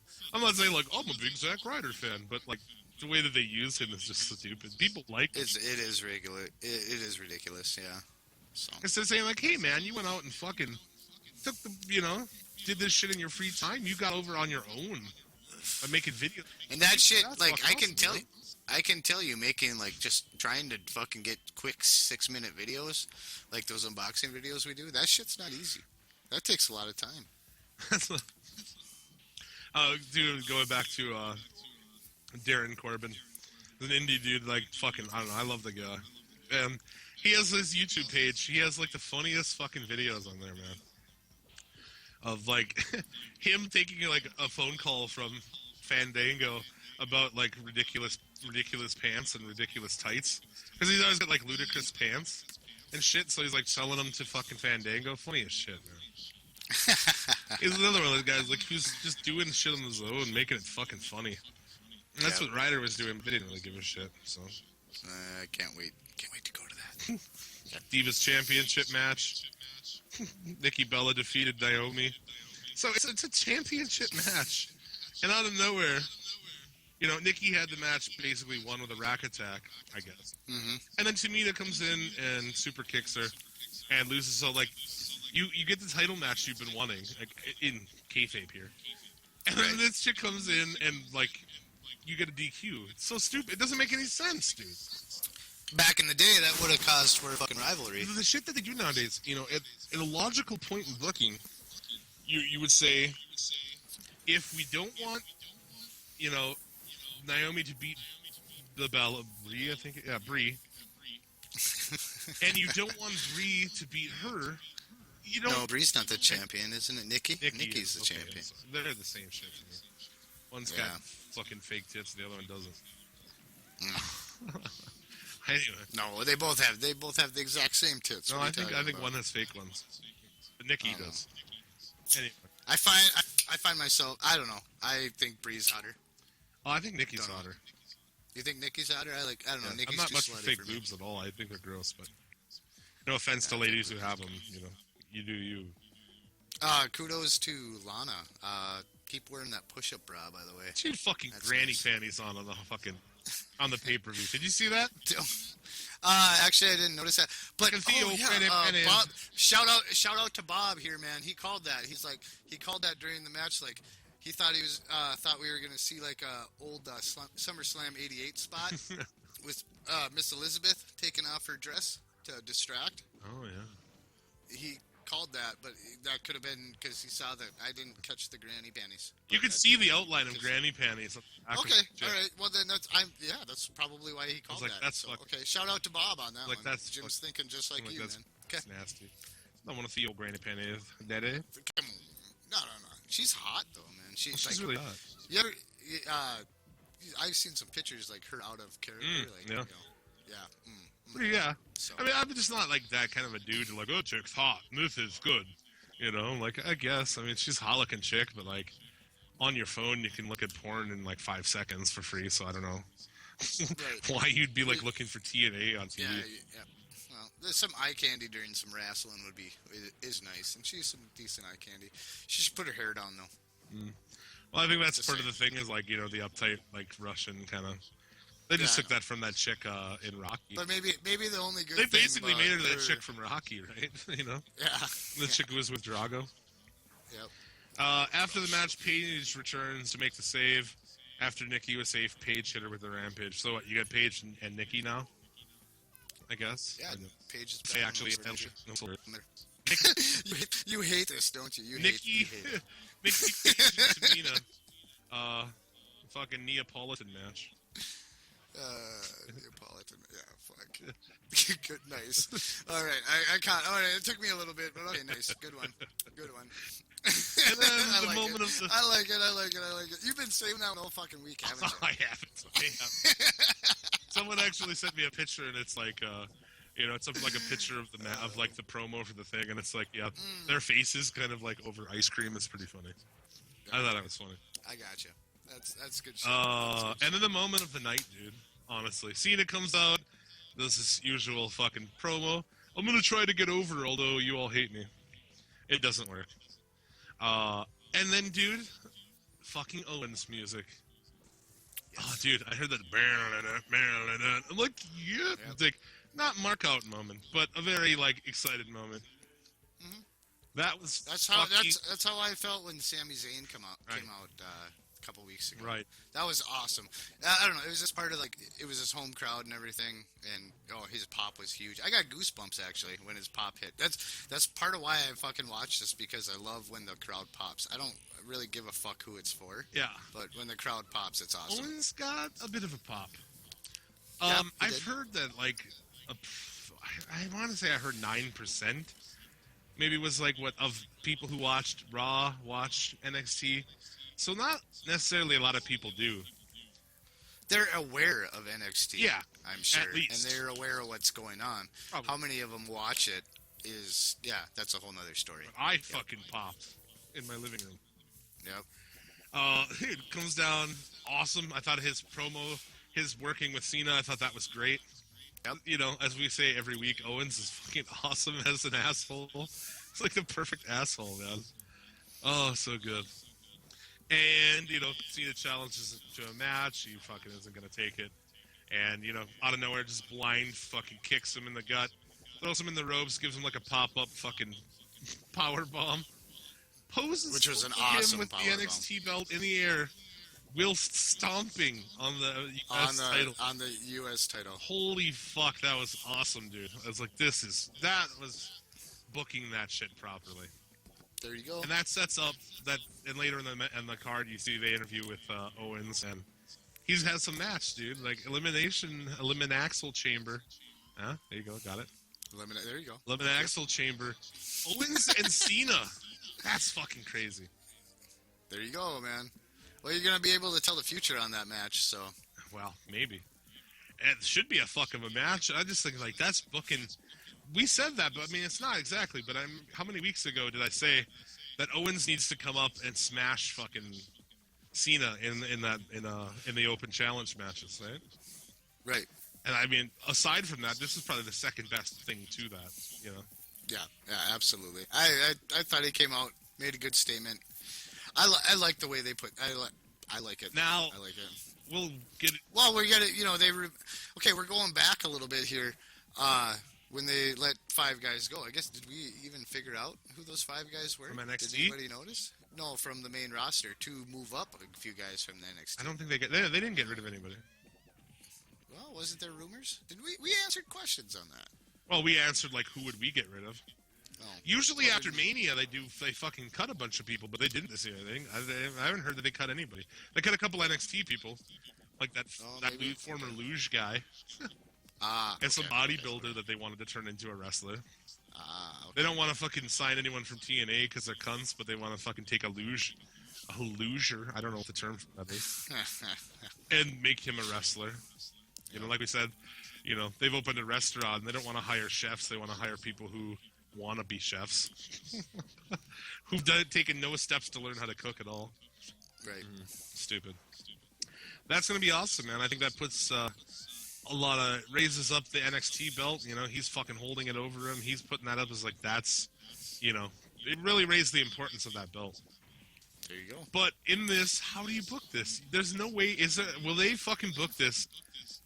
How does Owens not win? How does Owens not win this? You think they'll have Cena beat Owens? Never I say can't quit. fucking. Never say quit, man. Aw. That's what they're gonna roll Dude, with. I know every time. I don't know why.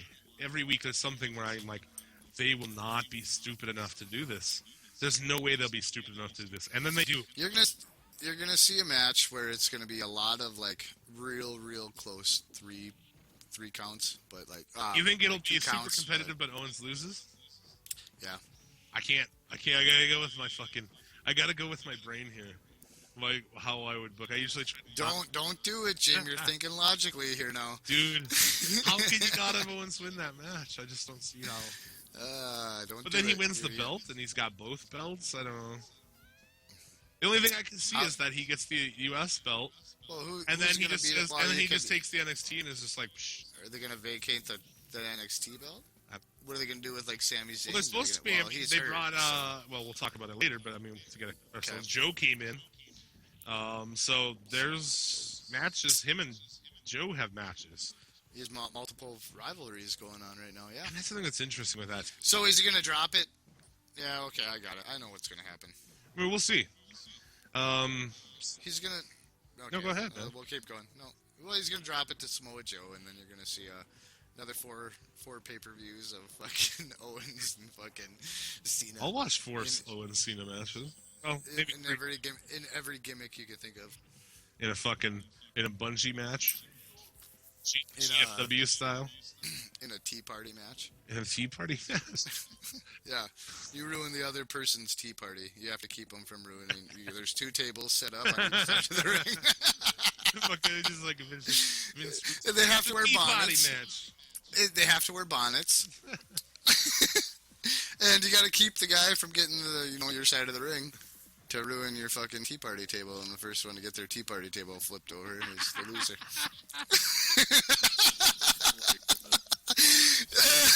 You like that? I came up with that on the fly. I think There you somebody's go. going to be getting another check. You can credit that one to Mirror Pond. Thank you, Mirror Pond, for that genius booking for the next 4 pay-per-views. Fucking party match, dude. Oh my god, that's good. I like it. The Authority honored Seth Rollins. I thought the whole thing was dumb. Ambrose interrupts. You know, he wants the fucking he takes him out, and there's conveniently a pile of bricks. You know, they keep a pile of bricks. Oh, of course. Who doesn't? What wrestling promotion doesn't keep a pile of bricks right next to the announcing table? Under a cloth. Under a cloth. That's the kind of shit they do. It's just like, what are you fucking doing, dude? Right. So, anyway. Oh, man. So he holds him down on the blocks until the Authority agrees to give him a match. Yep. And I think we're going to have a good match at Eliminaxel Chamber with Rollins and Mr. Ambrose. I can see how it goes already, but yeah. Yeah. In J&J Security's in the ring. Yeah. Then it's going to go on for another 5 minutes, and then Kane's going to come out. You might see Triple H come out. Who the fuck knows? Stephanie might come out. And it's like, why book... Okay, real quick note on Stephanie. I'm sorry, but, like, okay, so she came back on Raw. Her tits are disgusting. Really? Yeah. I just, they're so big and fake that they're gross. Well, I think all fake boobs are gross. Like I said, man, if I'm like watching porn and fake boobs come on, I'm like, ugh, I gotta fast forward until there's some ones. You should, for her body, she'd be a lot better looking if she sized them fuckers down a little bit. Yeah, I mean, do you? I'm not talking shit. If you have, if ladies have them or whatever, that's fine. That's your own deal. Me personally, I'm not a fan. I'd rather like abysmal real tits than perfect fake ones. To be quite honest with you. Right. Her tits are terrible. Yeah, I give them titties 2 thumbs down. What do you give her tits? Here we go. I give Stephanie McMahon's tits 2 Stephanie McMahon tits. I haven't really noticed a problem. I'm gonna give him 4 Dusty Rhodes Bionic Elbows out of 10. That's money, baby. Money in the bank there, baby. The American dream, daddy. Oh, my Dusty Rhodes impression has gotten way better since we started doing this podcast. Yeah, that's because you get to listen to mine every week. That's right, Daddy. Taking it to the pay window here on the mother thip. I still think you got a little bit too much of the lift, daddy. I'm doing too much Macho Man in my Dusty Rhodes here. I love it. This is show. It's just like, fuck it, you can't do any, like, just, like, shitty ones. Someday we'll make a reel of, like, all of the shitty impressions that we've done. That we can do? Yeah. Well, I don't have many. So. That's, like, the only one I can do. I got a couple. I was talking about, like, I want to answer the phone at work like that. Oh, yeah. Just want to be like, thank you for calling. This is Dusty. How can I help you? What can I do for you here? I'm sorry to hear that, sir. Let me put you through to my supervisor. Be great, man. My supervisor right here. He's on the other side of the pay window. And what do you give for Raw? I'm gonna give Raw 5 Rando Dusty Rhodes impersonations out of. I'm gonna give it I think I gave 2 weeks ago was 4, last week was 5. Right. I'm gonna give this 5.5. Shawn Michaels crossed eyes out of 10. Ooh, there you go. Nice. I like that. There you go. Ooh, we like that one. That's good. I like that one. That's a good one. That's a good one. Right NXT TakeOver. Awesome. It was good. I liked it. On Wednesday. It was pretty good, man. Number 1 contender match, Tyler Breeze and Finn Balor. Love Balor. I love Finn Breeze Balor. had kind of a fancier entrance. He had a couple of models kind of dressed like him. Yeah. Coming down with the the cameras and shit. With selfie sticks with like boots like his. It was alright. I thought it was pretty funny. Kind of a little spin on on maybe what they wanted to do with Tyson Kidd if they didn't team him up with Cesaro. Right. I thought it was cool. I mean, they kind of gave him an elevated entrance for for this event, which that's cool. Balor had a crazy, the crazy painted up with like some crazy thing on his head, spikes down his back, crawling through the smoke, fucking crazy entrance. Awesome. I love his entrance music. Yeah, dude, I do too. It's good. How come we haven't used that for the show yet? Because you Because Macho Man made a rap album. That's why. Because That's why we haven't fucking. you have the final word most weeks. Do I really? No, not really, I guess, but you put it together. Oh, I do. Okay. Yeah, I do put it together. Got a bunch of but yeah, the Macho Man. I love this week's, by the way. I love it, by the way. Yeah, it's awesome. Just putting it out there. First week, I gotta talk about it a little bit. Takes us 8 episodes to put a fucking a warning at the beginning that this is a podcast is dirty as fuck. Yeah, we're pretty. Dirty, We're dirtier than China's ass after a night in China. Oh, fuck. Dirtier than China's ass after a season of celebrity rehab. Her steroid pimple ass. Yuck. So you had that. Can we move on? I don't like the visuals I'm getting. Oh my god. Breeze and Balor was a good match. You know, I enjoyed it. I thought it was. Yep. Balor's awesome. I like him. I like watching that guy. He's fucking kick-ass. Balor wins the match. He's now the number one contender. Number one contender. Number one contender. Yeah. It's always kind of cool with NXT how it's always kind of cloudy of like, there's a lot of stuff going on, you know? There's a number one contender match, but there's also, you know, Owens Zayn and Owens Joe, and there's a lot of stuff happening. It's awesome. Fucking Owens Cena fucking dumping off into the main card. Crazy. Yeah, it's ridiculous. See, working them guys too fucking much. They're gonna burn Owens out, dude. They, you know, Tommy's been injured for weeks, and they choose to do it. You see in the beginning of the card. It's like, oh, before the show, and it's him, like, hurt in the parking lot. They don't even say, like, what happened.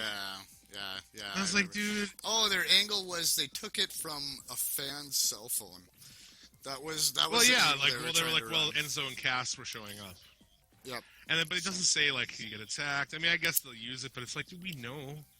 You know, at this day and age, to ignore the fact that everybody knows that he's been hurt, you know? Right, yeah. Or maybe everybody doesn't. I don't know. I mean, maybe I'm giving people too much credit. You know, there are different tiers of... There's like a tier of people, I mean, people like us, as they would smarks, or the ISEC, Internet Sports Entertainment. Yeah, I was going to make a reference to that earlier when we were talking. Yeah, makes us sound like terrorists. And we are terrorists to them. They hate us. So maybe not everybody is... We're just telling them why we don't like a lot of this shit. So maybe not everybody's part of ISEC. It's constructive criticism, Vince. Fucking get it through your skull. So, I don't know. I mean, maybe, like I said, maybe I guess everybody isn't aware of that kind of shit, but I feel like a lot of people are these days, right? Absolutely. Maybe your casual fans, you know, don't really pay attention to... I would consider myself, you know, even though we do a podcast, but really, I mean, honestly, Jim, we fucking do this shit by the seat of our fucking pants, man, and we have a fucking lot of fun doing it. I would consider myself more of a casual fan, but fuck, I've been following it for so long. Right. So, you know, I just, and it's so much better, and I just hold it up to higher expectations. Right. I don't want to sound so harsh, but son of a bitch, they could do so much better with this shit. I mean, I'm definitely this like wrestling nerd of the bunch. Like, I sit and watch fucking, you know, I'll sit around my house and watch like old. I just watched this week Macho Man and Jushin Liger, 1996 New Japan. Oh, that's awesome. But yeah, I'm like super wrestling nerd. Like I watch Raw, Lucha. NXT, you know, I would watch Impact too. I mean, like, no problem in my week, you know, like, so, yeah, I'm definitely the fucking nerdy fucking smark of the bunch, right? I maybe got 6 hours a week that I can get to wrestling. Mm-hmm. That's all. And then Raw takes up 3, but I guess I do a lot of fucking fast forwarding through it. I actually watched Raw live this week. Did you? I felt like my whole evening was, I mean, it wasn't wasted. Before I knew it was 10 o'clock, and I was like, oh, fuck. Fuck, if you fast forward through the commercials, man, that's why I watched it live. I watched a pirated fucking, live feed of it. Live feed. See, now you're going to get the FCC, you son of a bitch. I don't care. What have you done? What have you done? You buried us, Jim. Mm-hmm. No. Dana Brooke and Emma versus Charlotte and Bailey. pretty good match. They hid how shitty Dana Brooke is. Right. They didn't keep her in the match very long, so they let the 3 chicks who can kind of work. It was whatever. You know, Charlotte and Bayley won the match. It was a pretty good match. I guess it wasn't bad compared to your main card shit, you know. Yeah. Ridiculous storylines that make no sense. So. Rhino and Baron Corbin. Of course, you know, they're putting Rhino's there to put dudes over, so Baron Corbin won the match. I thought it was pretty much a meh match. Mm-hmm. I don't think that guy has it, man. No. You know, I just don't. To me, I don't think he's got much of a look. He doesn't talk. He just doesn't really anything. I'm bored talking about him. He's got a weird belly button and looks like a frowny. That he does. Yes, he does. And he looks like an 8-year-old with a fake beard on. Yep. Yeah, I don't. I just don't like it. I don't see much for that guy. I don't see him being like a guy who's going to go to the main card and do anything. I mean, I don't know. Someone must like him because they put work into him. Yeah, that's very true. So I don't know. Maybe they see something in him. I don't fucking know. Way to go, Hunter. Way to go on that. You have the Tag Team Championship, Enzo Amore and Colin Cassidy with Carmella versus Blake and Murphy. I mean, it was an okay match. Blake and Murphy are so nondescript. There's just nothing to those guys. Yeah. And they don't have a fucking they're Enzo talked about chemistry gas, earlier. I don't like the promo they do on the runway. You know, on the ramp, they do like the whole Enzo does the I'm Enzo Amore and blah blah blah. I don't like that, but once they get in the ring, some of the shit he says is pretty funny. I like the way he kind of moves around the ring. They have, you know what I'm saying? They have capacity. Got to talk. They don't up. I don't know. That was remind me of like maybe like a New Age Outlaws sort of thing. The crowd and the gimmick. That could be something. You know? I think they could go to main card probably and get. As long as they put them strong. You know, I'm surprised they didn't put the song in hand. What is her name? Eyes.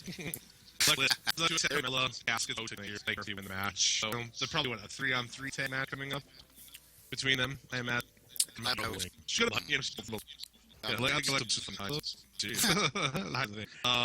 Becky Lynch, Sasha Banks in a fuck of a women. Like, I hit something through there. No.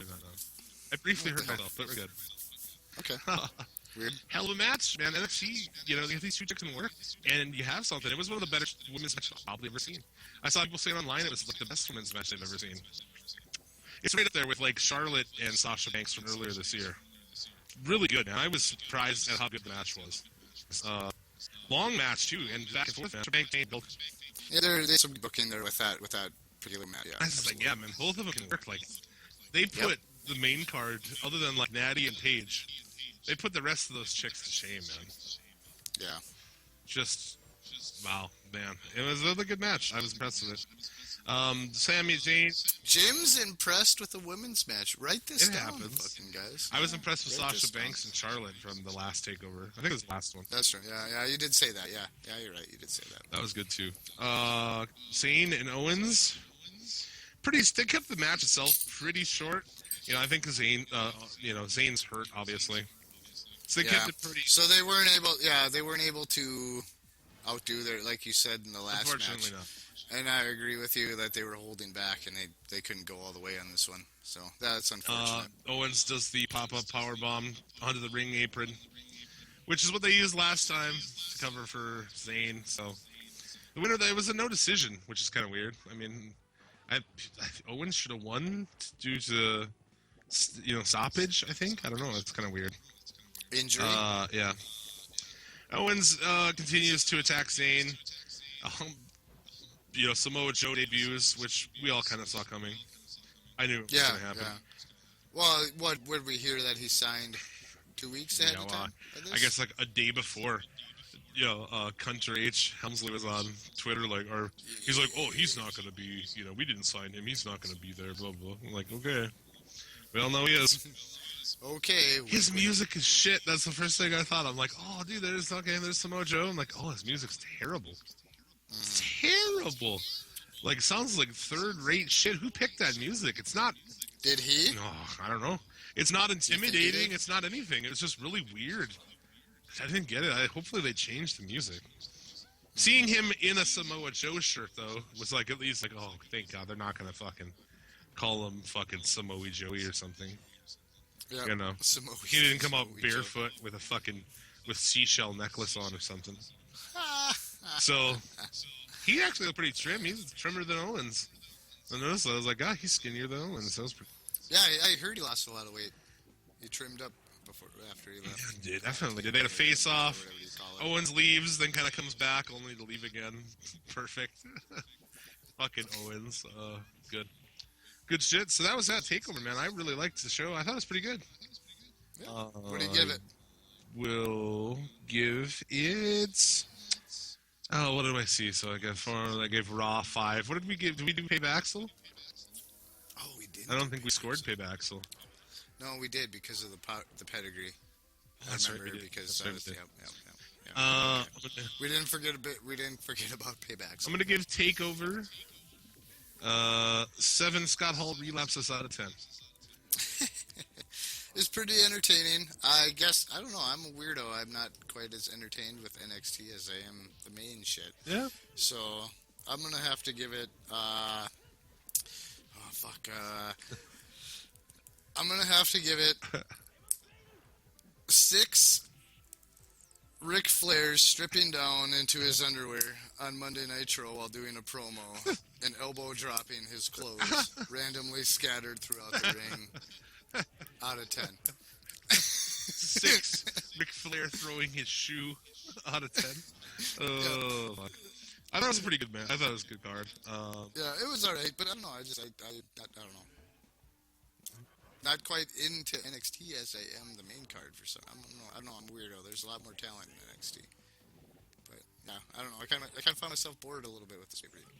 Anyway, about this. Yep.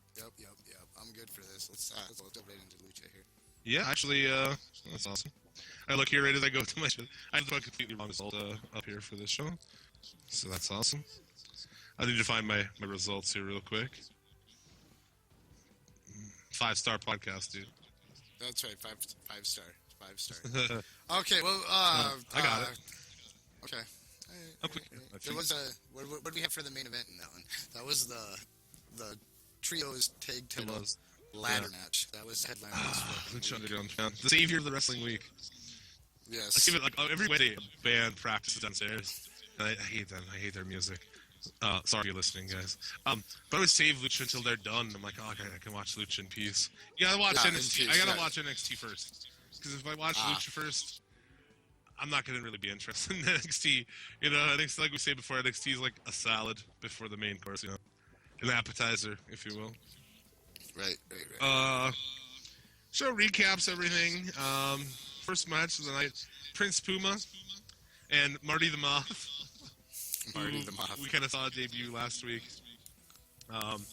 His name is Martin. He was on Tough Enough season 5. He was eliminated. I love how Havoc, Son of Havoc, was also. Yeah, he was. He was on. I love how everybody they eliminate are people who are actually in a business, and all the people who won. Where's Andy? Where's Big Andy? Yeah, Where's and he even messing talking about Son of Havoc. I mean, he got over with the crowd, even losing a ton of matches in Lucha. Right. You know, so what's that tell you about that guy? Well, like that last season they had with Austin, which I enjoyed. I have some fucking comments in that main event. Because Austin was awesome in it, but they eliminated this chick first week, and I don't know if she's still with WB. She was part of the Funky Dapples. She's the first eliminated. It ended up being like the only one which is just like I don't understand. Right. Hey, don't fuck that. They eliminated all these people, and that's what people they pick with our name. It's almost like American Idol. I don't watch that shit, but not like winning it doesn't mean shit. You know, all the people who lost are the people who are fucking big stars. I mean, he didn't get a new Ruben stud or something. Yeah, like what? Ruben started beat Clayton. Clayton was. I bought two copies of that. You want one? I bought one in case once compact disc becomes obsolete. I had one on the dashboard of my car, and when I came back, my window was broken. There was another one.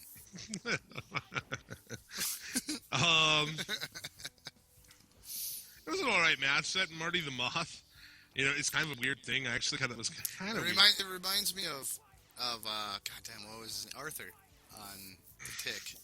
Tick. So it's kind of a comedy thing, which is weird for Lucha. I guess Lucha had a Pimpinella Escarlata. Well, there happens to be a softer side to Lucha. I hope that Pimpinella Escarlata comes back, actually.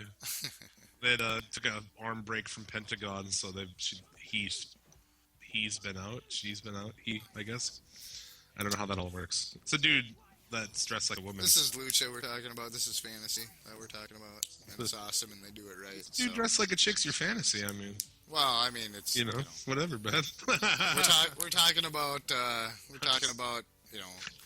don't know. I feel that there's kind of a double standard. Like if WWE, which like we said earlier, WWE tries to do something that fucking Lucha does, it just doesn't work. But it works in Lucha. That's what I'm talking about. Like Dungeons and Dragons sort of fucking weird shit. This is kind of a comedy thing. Reminded me almost of like a WWE style. Marty the Moth, and he's kind of goofy in the ring, but it was a good match. He can work. Puma wins with the 630. That's pretty sweet. Hernandez comes out. Awesome move. Conan goes off on him. So he kind of, they're setting up, eventually Hernandez is the number one contender. And they're going to have a Hernandez-Puma match. So, yeah, it'll be Hernandez-Puma eventually. When's the season finale? I know we touched on this earlier, but I don't remember August? the date. August? Okay. So, actually, it's not very long. Okay. Hopefully not the series finale. There's still been... Oh, yeah. Continue. I'm sorry. I was just kind of... There still hasn't been an announcement about a season 2 yet, so... Okay. Backstage, Vampiro does an interview with Mundo. Well, actually, he really did good in it, man. I was impressed. I like Mundo in this, man. Especially now he's playing heel after putting Patron through the office glass last week. Which was awesome last week. I love it. Okay. It was good. Yep. Dario getting the crew pumped up for the match. Basically saying, like, if they don't win, he talks about, it's really kind of a cool thing. He's talking about, like, in ancient Aztecs, how they'd make sacrifices on top of the fucking pyramid. And they would throw the corpses down the stairs. That's what I'm talking about. He's like, that's what you need to do tonight.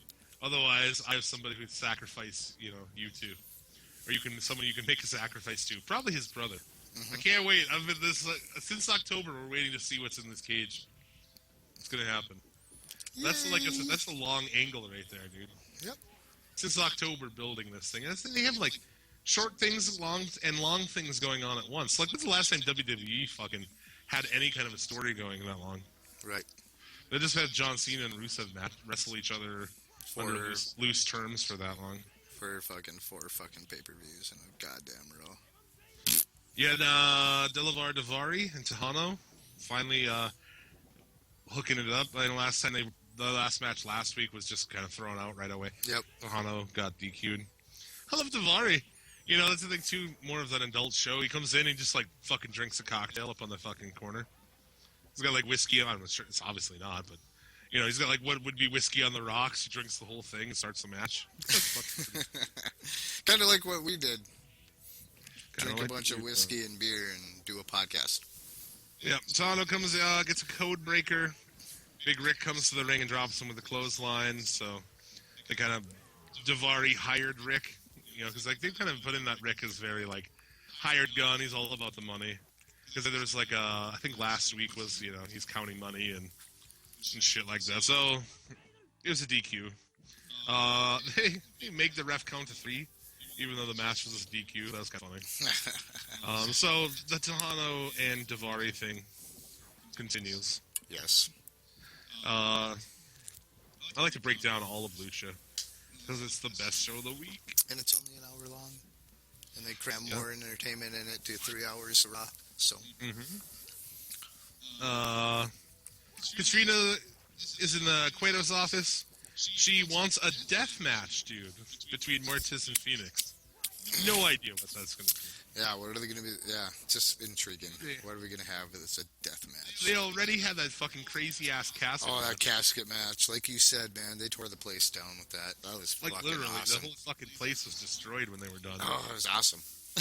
Phoenix's mask was barely on his head. He was fucking soaked in blood. Holy fuck. That was wild. It was absolutely wild. Gonna be interesting. Yeah. So, a death match. God knows what that'll incur. Black Lotus, that was the woman we were talking about earlier. Shown walking on the tracks. Chavo Guerrera tells her trainer she wants her to be able to leave, but they'll need his help, so I guess Chavo owes him money. So Chavo is coming back. Chavo coming back excites me. To protect Lotus, I guess, when she debuts. So I guess that's something. I like Chavo. We were both taking a drink at the same time right there. No, I was coughing. I had to mute my mic so I could cough. Okay. I thought you were taking a drink. Oh, I did afterward. Ah. Chain smoking, talking, put your throat through a workout. How often do you sit and talk for like fucking 3 hours straight, right? Not very well. I talk all day at work, I guess. But anyway. But not non-stop. Well, not non-stop, no.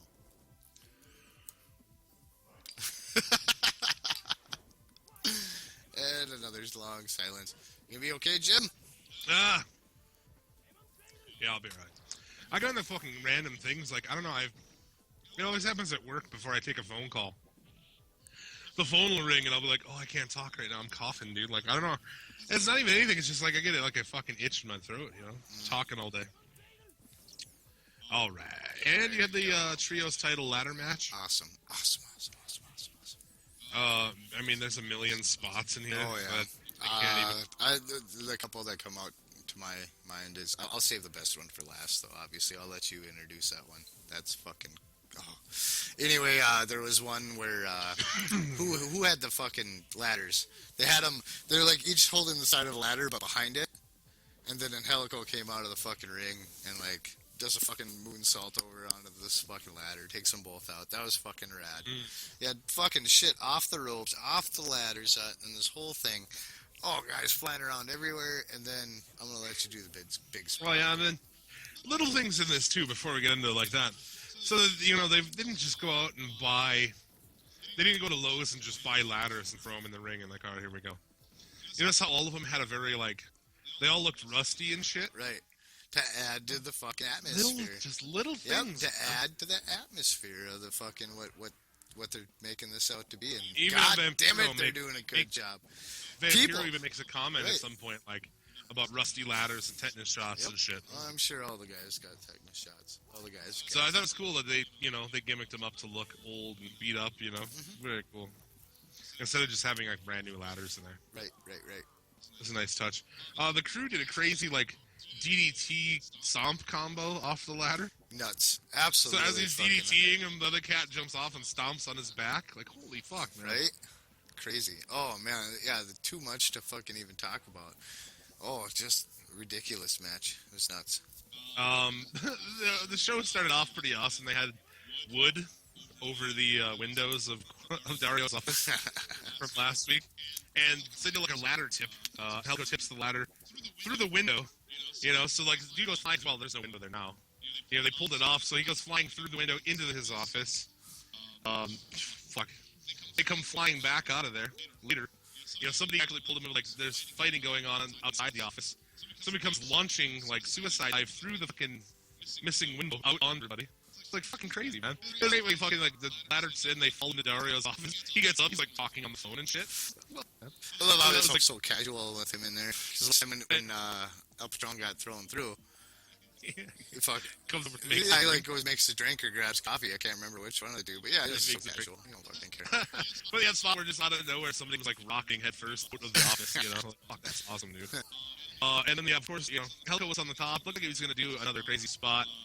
He got hit in the back with a cane, so I was like, oh, there won't be a big spot in this. Well, later on there was anyway. Does off the top of the office, which if you have to watch, you just have to watch Lucha, man. Fucking the distance from there to the ring is fucking what crazy. A fucking drop kick. Wow. So he did like a cross body last week. This week, a fucking crazy like a missile drop kick off of there, drop kicking somebody off of the ladder. Halfway up the ladder, and this was a real fucking kick, guys. Whoa, fuck. It's pretty amazing. I just the high spots of that, and again, always when I watch it, I end up screaming out at my TV like, "Holy fuck!" And Helico, you're the fucking man. Holy fuck, that guy's got. Oh, that guy. Legit, holy shit moments. Legit, yeah. know? Like holy fucking hell. You can't tell. And like I said, that was like by that point, it was like the probably sixth time I've done that. Because like every match has some crazy shit you've never seen before, you know, or some move that just looks completely brutal. Evilise climbs up on one foot, grabs the belt. So you kind of see that angle coming there. Yeah. So. Yeah, and Helico, Son of Havoc, Evilise retain the Trios Championship. Which is cool, so I guess. So, I like it, man. I love the trios tag idea, especially when you put it into like a ladder And sitting. when you got, I mean, fuck, come on, you guys, watch this shit. When you got athletes like that doing that shit, holy fuck, is that fucking entertaining? That puts, those are the kind of spots I use to like, hey, have you watched Lucha? No. Oh, then find it on YouTube real quick. This is why you need to watch Lucha. These are the spots I use. This is why. There's one every week. There's one like this. Every week there's a huge spot at the end, and it's fucking crazy. I mean, as far as easy to fucking find right now on our Facebook page, this main event the main event from this ladder match is on our Facebook page. Suplex City Limits. Facebook.com/Suplex City Limits. Throw us a like while you're over there. That's right. You can watch the match. The thing, like by Friday, they usually post the main event. I always share them to our wall in my constant effort to convert people. I'm like a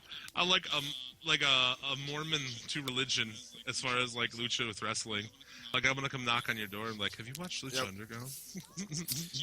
Do you have 5 minutes to hear have you heard the word of our wrestling Christ?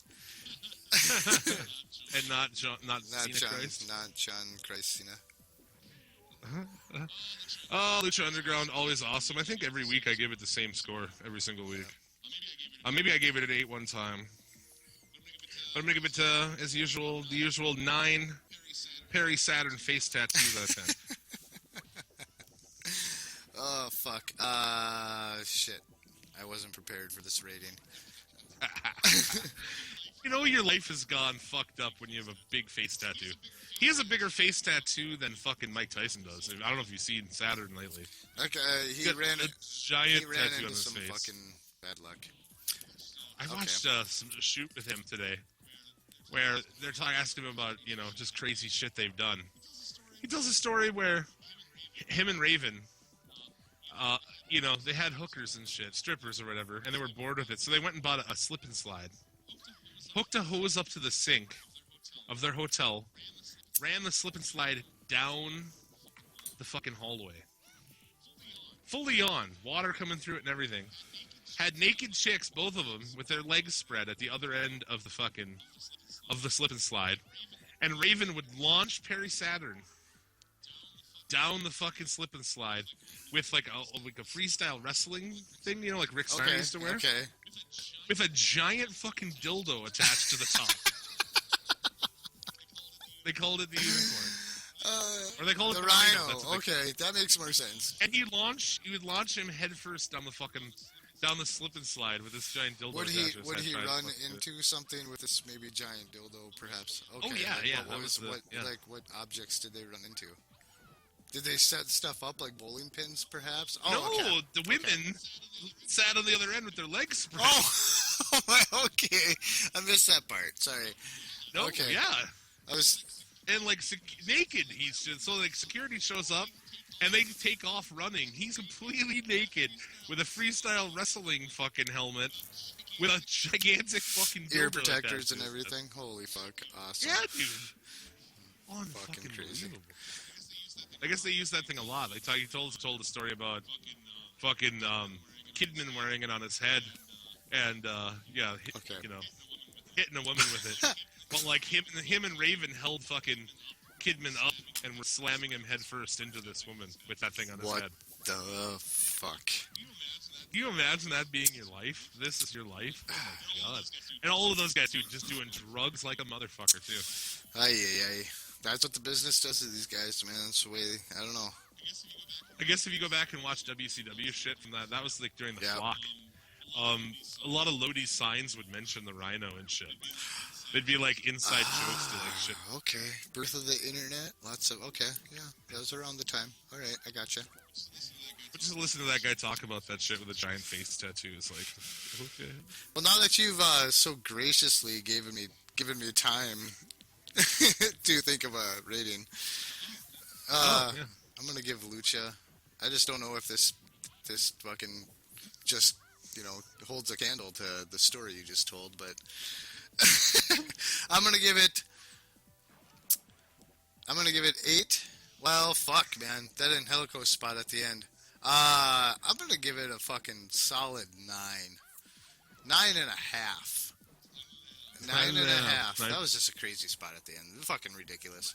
I'll give it 9.5. Big Show coming out in the WCW known as a Giant while smoking a cigarette gimmick. What?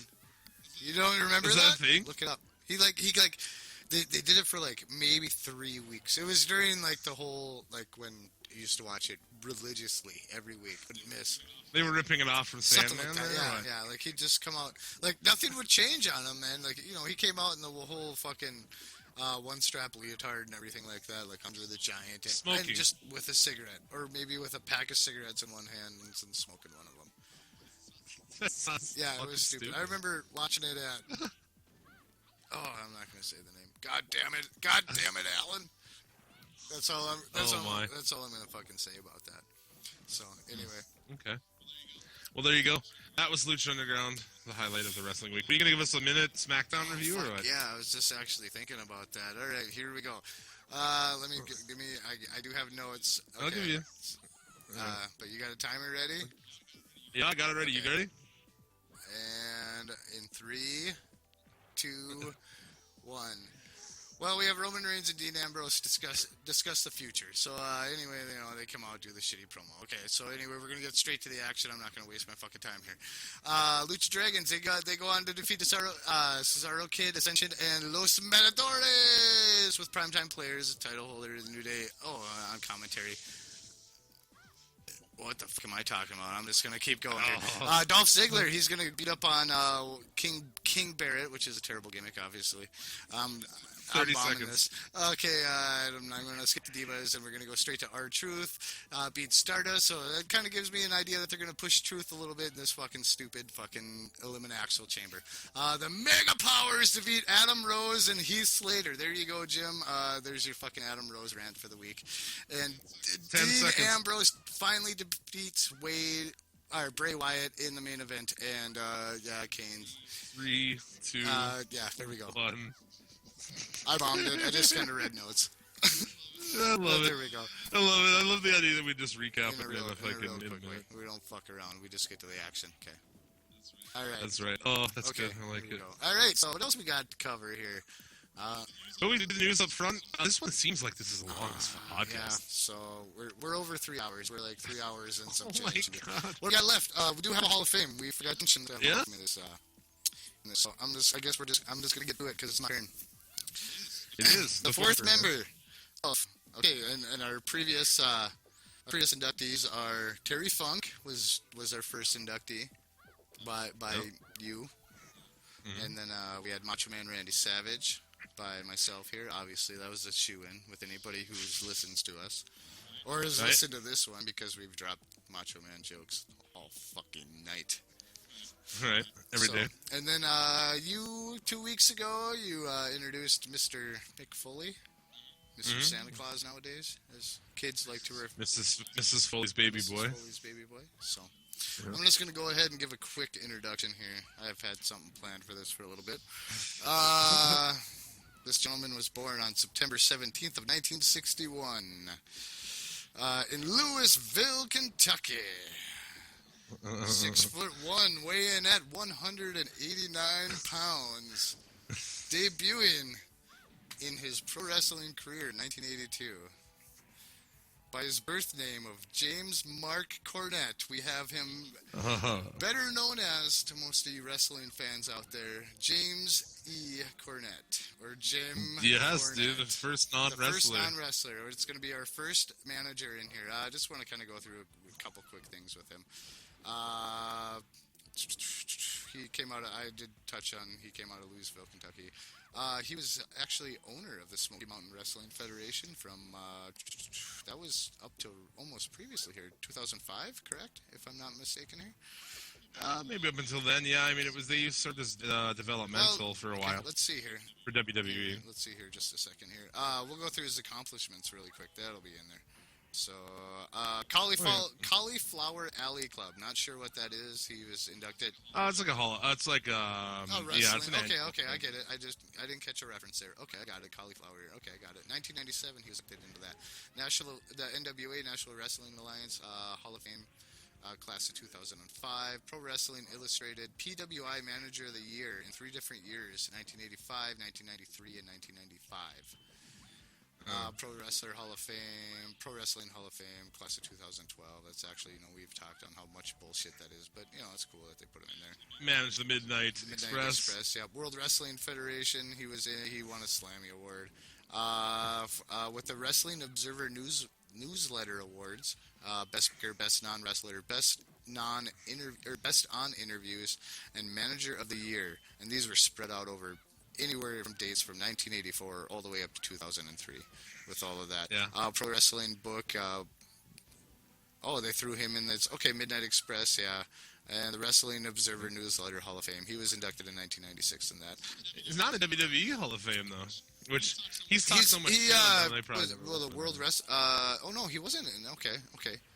But he was in the Pro Wrestling. He was inducted into the Professional Wrestling Hall of Fame in class. Okay, yeah. So let's see. That's different. But Cornette, man, there's a lot to that guy. As far as a manager, man. like I remember they great. had cage matches because who was it? Was it the Midnight Express that he managed?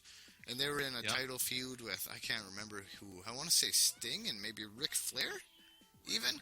And they put him in a cage above the ring in WCW. There were other spots where they had him in scaffolding matches where he actually got hurt.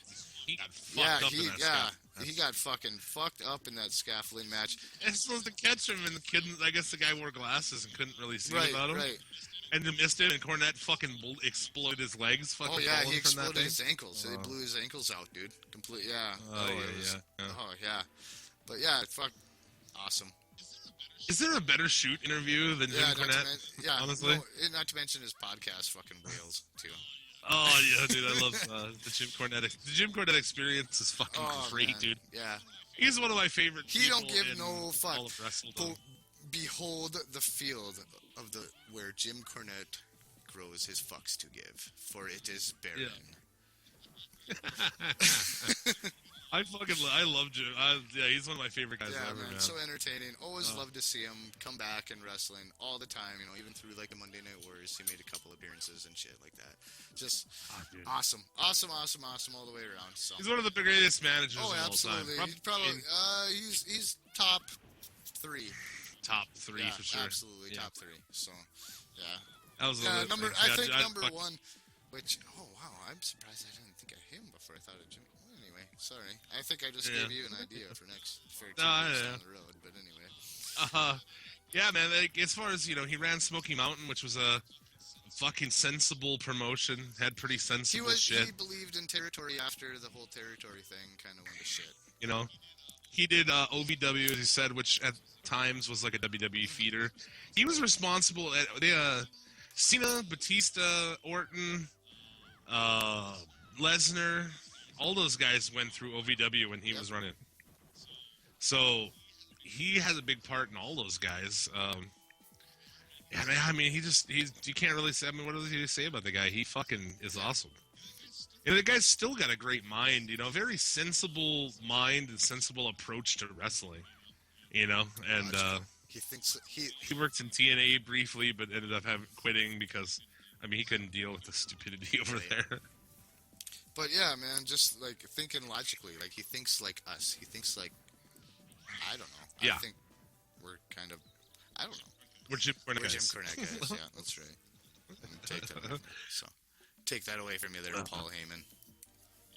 Yeah, dude. I'm a big fan of the guy. Like I said, there's nobody of all, listening to shoots and stuff, nobody tells stories like that guy, man. Also, you have the DQ incident, dude. Which is caught on film. If you haven't seen that, watch that. Just Google DQ or Dairy Queen and Jim Cornette. I have seen that. Yes. Into the restaurant. Oh fuck yeah! And then there's also videos of him explaining what happened. And dude, Jim Cornette, the 4th inductee into the Suplex City Limits. And a damn good one. Who else would you want to manage Terry Funk, Macho Man Randy Savage, and Mick Foley? There we go. We got a good stable going on over here. There you go. That'd be a good one, right? Suplex City Limits crew. I don't know. I can't think of anything right now off the top of my head. It's been a long podcast. I'm halfway done with the fucking final mirror pond here. That worked out perfectly. It's gonna be enough to put to sleep tonight. Now you're gonna be ready. After this, I'm kind of amped after this, and we get done at like 3 or 4, or God knows, in the morning. And afterward, I'm like, all right, I want to listen to amped it, up. and then I'm just like, I'm going to bed, and so like I gotta leave you in suspense for a whole day or a whole night. Oh, I know. I know I'm such a dick. No, it's all good. This is awesome. Awesome. I love it. Yeah, So- man. This one was zany. I guess this is drunk cast. Well, this take was, one. we're just being real. Shit got real tonight, folks. Shit got real, Shit man. gets real. That's what you're gonna see. There you go. I heard. Oh shit, we had questions. Some do questions. we? Yay. Just a couple Awesome. of questions. All right. Also, we didn't talk about during Paybaxel, they advertised that Austin is coming back for a podcast Which makes me sad because. with Heyman. All right. Why does it make you sad that Austin's back? Well, it's just I don't know. I liked him better when WWE was pissed off at him. I liked his podcast with Vince and Hunter. It wasn't bad. Yeah, I thought it was good, man. I liked it. I think him and Heyman will be cool. He's not gonna hold any punches. So. Well, I'm interested to see how tame Heyman has to be. I guess I don't know. Yeah, we'll see, huh? Well, is he gonna come back? Who knows? He'll be back with Lesnar, I'm sure, whenever he comes back. I got a question from Donna in the UK. Yo, Donna in the UK, what you got to say? Yo, Donna. Let's see. That is Let's see what you got here. Do you think Seth Rollins' title run of being a total pussy heel is decided as punishment for sleeping with that Where are the NXT dick girl? pics? Here they come. Here they comes. That's pretty much what Okay. it was. You think that that's a punishment? I don't know if you're gonna put the belt on somebody as a punishment. yeah, I don't you know. We're gonna make you the champion. I tell you what. I guess he was already the Since your champion, wasn't he? dick It's like got all over the internet, I'm gonna put you on the Today Show. Vince might do that. You know, Vince might be like, "Saw your cock online. You've got champion written all over you." You're the man. I don't know. I think actually he might have won the belt like the night before that happened, actually. But I don't know. I think that's always what they wanted him No, to be. he didn't You have know. the belt, I don't think. Oh, he won it after that. Okay. Well, either way, I mean, I don't know. I don't think it's surprisingly he didn't get punished. Usually you get fucked by the WWE on stuff like that. He's So. kind of one of their golden boys, and I feel that they paid a lot of money to get him over there. So But I figure he's a smaller guy, so maybe they I mean, I don't, you know, they probably don't. Vince probably doesn't think he can book a smaller guy like that to be the champ, even though Shawn Michaels was and Bret Hart was, and you know, they've already established that this kind of guys can be the champion and be a real champion. So, well, I they're don't know. But putting. like you always say, they've gone too And far. they're putting Made it Ambrose in possible. it. And okay, I'm gonna make a bold prediction here. And this is just on my own accord. Ambrose is gonna wear that strap before year's end. You think Yep. so? At least for a I'll little be- bit. He's gonna be. I'll be surprised. I will be surprised by that. Okay. I hope you're right. That'd be cool. He's gonna wear that strap for a little bit. So Ambrose title run would be awesome. Yep. like it. Like the idea. He's a goofy fuck. I don't know. I like him. I like that sort of. Like I said, Brooklyn Brawler / Roddy Piper sort of fucking gimmick. Dig it. And he pulls it off well. Dig it. Yeah. Ooh, yeah. What else we got? We got another question there, Jim? Actually, I had a fucking funny comment from Kyle Esquire. He's got like 4 names, this guy. During Payback, and they had an NXT commercial. I thought it was really funny. He commented, an ad for NXT Takeover during Payback is like the girl I'm having sex with telling me about the girl I want to have sex with. I thought that was pretty fucking well said. I'm Just gonna a- rate that comment as fucking 10 Macho Man elbow drops off the top rope. 10 Lex Expresses out of 10. Let's Express. What the fuck? Alright, anyway. Yeah, I like Yeah. that. Oh, let's see. Do you think there's a secret jobbers contract where certain people are just happy to be on the show and get paid to entertain? So, like Sandow, for I have a example. one-word response for that. Absolutely. I think so. Yeah, I Really? think so, yeah. He hasn't really done anything wrong, but something tells me he gets a shitload more money for being a mid-tier jobber or jobber in general, rather than some wrestlers are at the back with 0 TV Yeah, sound. he's a goofy fuck, and people like him. So yeah, why not give him a little extra fucking dough for that? So And I kind if of he's talking willing that to was go fun. out and fucking lay down for somebody, you got it's a business, and these guys, I don't know. He puts his like ego aside. That's what I like about Yeah, it. that was also Michael from UK. I think that there's just people who are probably comfortable in their spot. I was kind of talking to him about that a little bit, where it's like, at like my job, for example, I'm happy with my position. Like, I look at the jobs of people above me, and I don't want that job. You know what I'm saying? They get paid more money, but I don't really want that job. Like, I'm good with my little job and the money that I make. Yeah, that's fair. And I imagine it might be the same sort of thing. I think with wrestling, it's different. Everybody has an aspiration to be the man. But, fuck, man, I always said, too, it's like, I don't want to be Tom Brady. I want to be Tom Brady's backup. I want to be. You want to be Mark Sanchez? Well, not. By the way, You know who's what your? I'm saying? Oh, hey, did you hear their alert on on ESPN? I hear the Cleveland Browns aren't starting with a quarterback this year. Oh, yeah? Without a starting quarterback this year. Yeah. So that's okay. That's okay. The Vikings do that every year. I think you like built on that joke. Every week there's some like thing against my team. So yeah, we look shitty for this year. I'm not excited. Man, Sal, he's gonna be out of rehab in time. I should shut up because my quarterback's out with a fucking ring finger injury on his throwing. Oh, finger injury. Well, it's his fucking ring finger on his throwing. It's on his fucking throwing hand, man. Yeah. He doesn't get to spend a lot more Excited time for with football fucking. season. Yeah, I'm fucking digging it. Been enjoying the NBA playoffs. We should kind of mix. except for- We should do a little NFL. Mix it with our fucking wrestling when fucking football season comes out. Maybe we'll put it way at the end. NFL? How about that? Yeah, because- How about that? At the very tail end, after we do all of the Suplex City Limits shit, then we'll talk football. Yeah, fuck. At the tip. So that like people from the UK, people who don't give a shit, can be like, all right, done. Oh, good idea. Yeah, We'll give you a little. oh, come on, man. London. I'm all for London with the Super Bowl. I'm down with Come that. No, I'm down with it. it's fucking dumb enough that they send teams over there to play a game that nobody gives a They fuck sent my about. team over there last year. I'm sorry, England.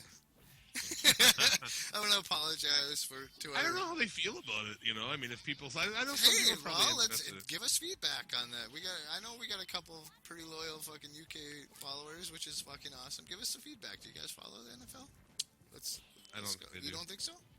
Well, No, I'm I asking met a them, bunch, so they're going to comment on it. And you know what? I'll actually personally comment back to you on this one. I know I don't get I a met, lot of fucking time. I'm terrible at it, but I will if you answer my question. I know some cats from the UK who I played some racing games with who were into NASCAR from the UK. Big into NASCAR. Well, they're big. I thought that They're was big something. F1 fans over there, if I'm not mistaken. Well, yeah, but I like. They're I love racing over there. motorsport. Well, they got they fucking cars aren't built with like cup holders, man. Over there, it's like it's no distractions when you're driving. I love Am I motorsports. right about but that? I don't Can you answer me on that? Our UK listeners as well.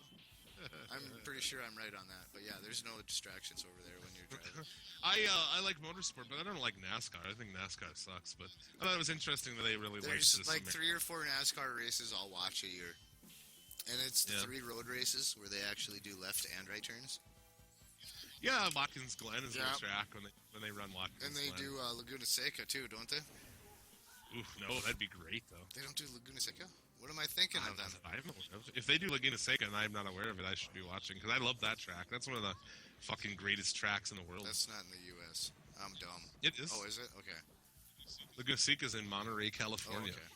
I'm Mazda's- pretty sure they do a Laguna Seca, perhaps. I don't know. I might be wrong. I was reading it as, like, loosely follow fucking NASCAR. I'll read the highlights. I'll never, like I said, maybe 1-2 races a year, and it's got to be a road race if I happen to have that fucking Sunday with nothing else to do.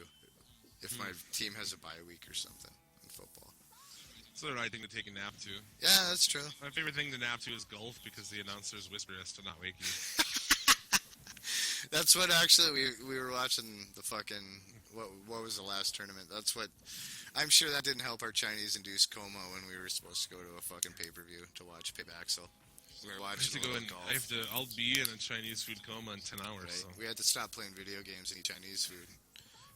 And our mutual friend here wanted to watch fucking golf, and so we watched that and passed out for like 2.5 hours. You got to take. Yeah, because I was trying to flip back and forth. The Clippers game was on. Fucking Clippers, by the way. Fuck and shit. Yeah, I don't care about the rest of the NBA finals. I don't care about the rest of the playoffs. I'm rooting for the Warriors and the Hawks. Warriors are doing good. The Hawks are down. Oaktown, shout out to Oaktown. Go Warriors.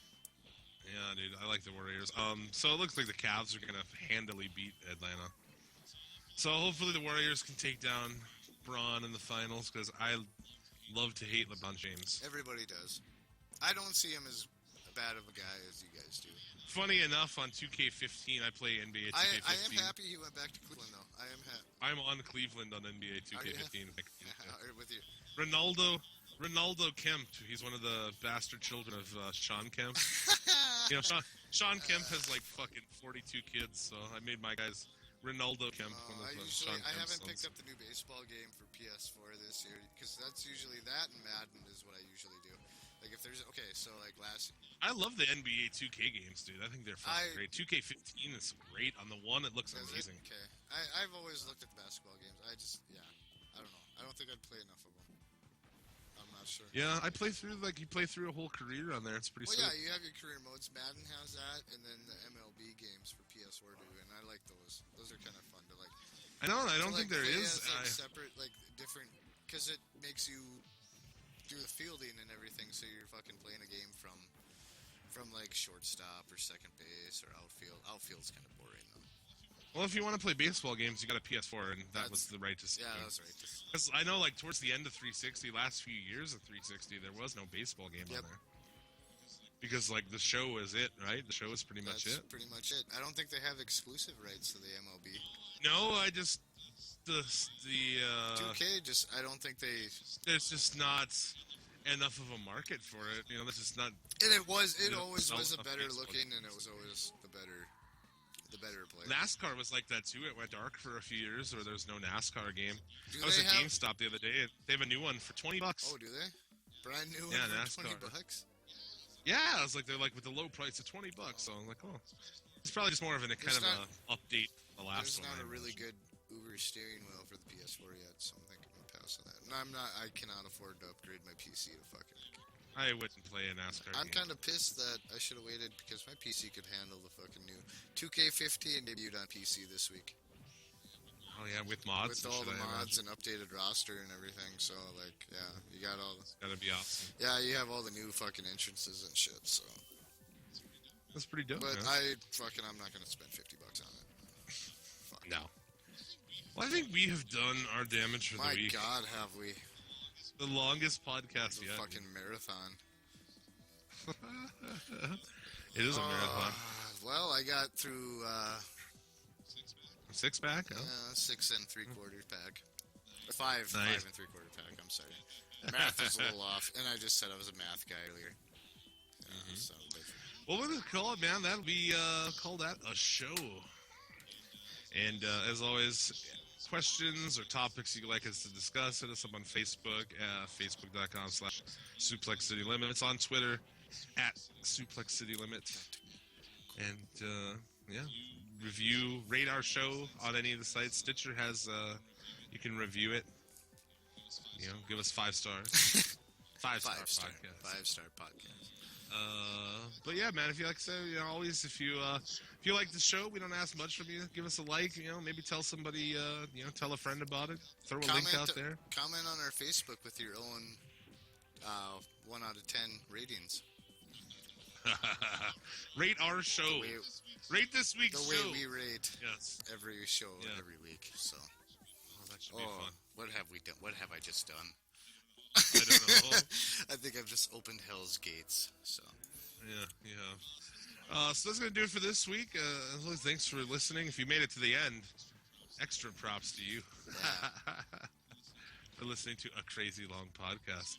That's going to do it for the next week. For this week, we'll be back next week previewing 11 Axle Chamber. The Axle Chamber. The more I drink, the harder it is. 11 Axle Chamber. The more I drink, the easier it is to say it. We'll be previewing that. We'll be, talking Lucha Underground news of the week, everything like that. So check it out next week. Thanks again. Hollywood Hulkster, whatever they call you, I'm coming after you, you coward. I think it damn Hulk glad you set it off. Used to be hard Hulk, now you done turned soft. Doing telephone commercials, I seen ya dancing in tight as a ballerina. I knew all along you had those tendencies, cause you've been running from macho like I got a disease. Dude, please, your pay-per-view event was a joke. You're avoiding Randy Savage cause you know you can smoke. Come on, that phony fight the Rock sprang too fast. But when I challenged Hogan to a real fight, he passed. I called him out, but the punk was scared to go. It was a charity event, but the Hulk didn't show. Hollywood Hulkster, you're at the end of your rope, and I'ma kick you in the butt and wash your mouth out with soap. Cause, like Rodney Dangerfield, you get no respect. So come on, Hulk, let's rack so I can put you in check. Be a man, Hulk. Come on, don't be scared. You're running from macho, that's what I heard. Be a man, Hogan. Come on, don't be a chump. I never thought a Hulk would go wild like a pump. Be a man, Hulk. Come on, don't be scared. You're running from macho, that's what I heard. Be a man, Hogan. Boy, you's a chump. Cause Hulk Hogan is a real big pump. They call you Hollywood.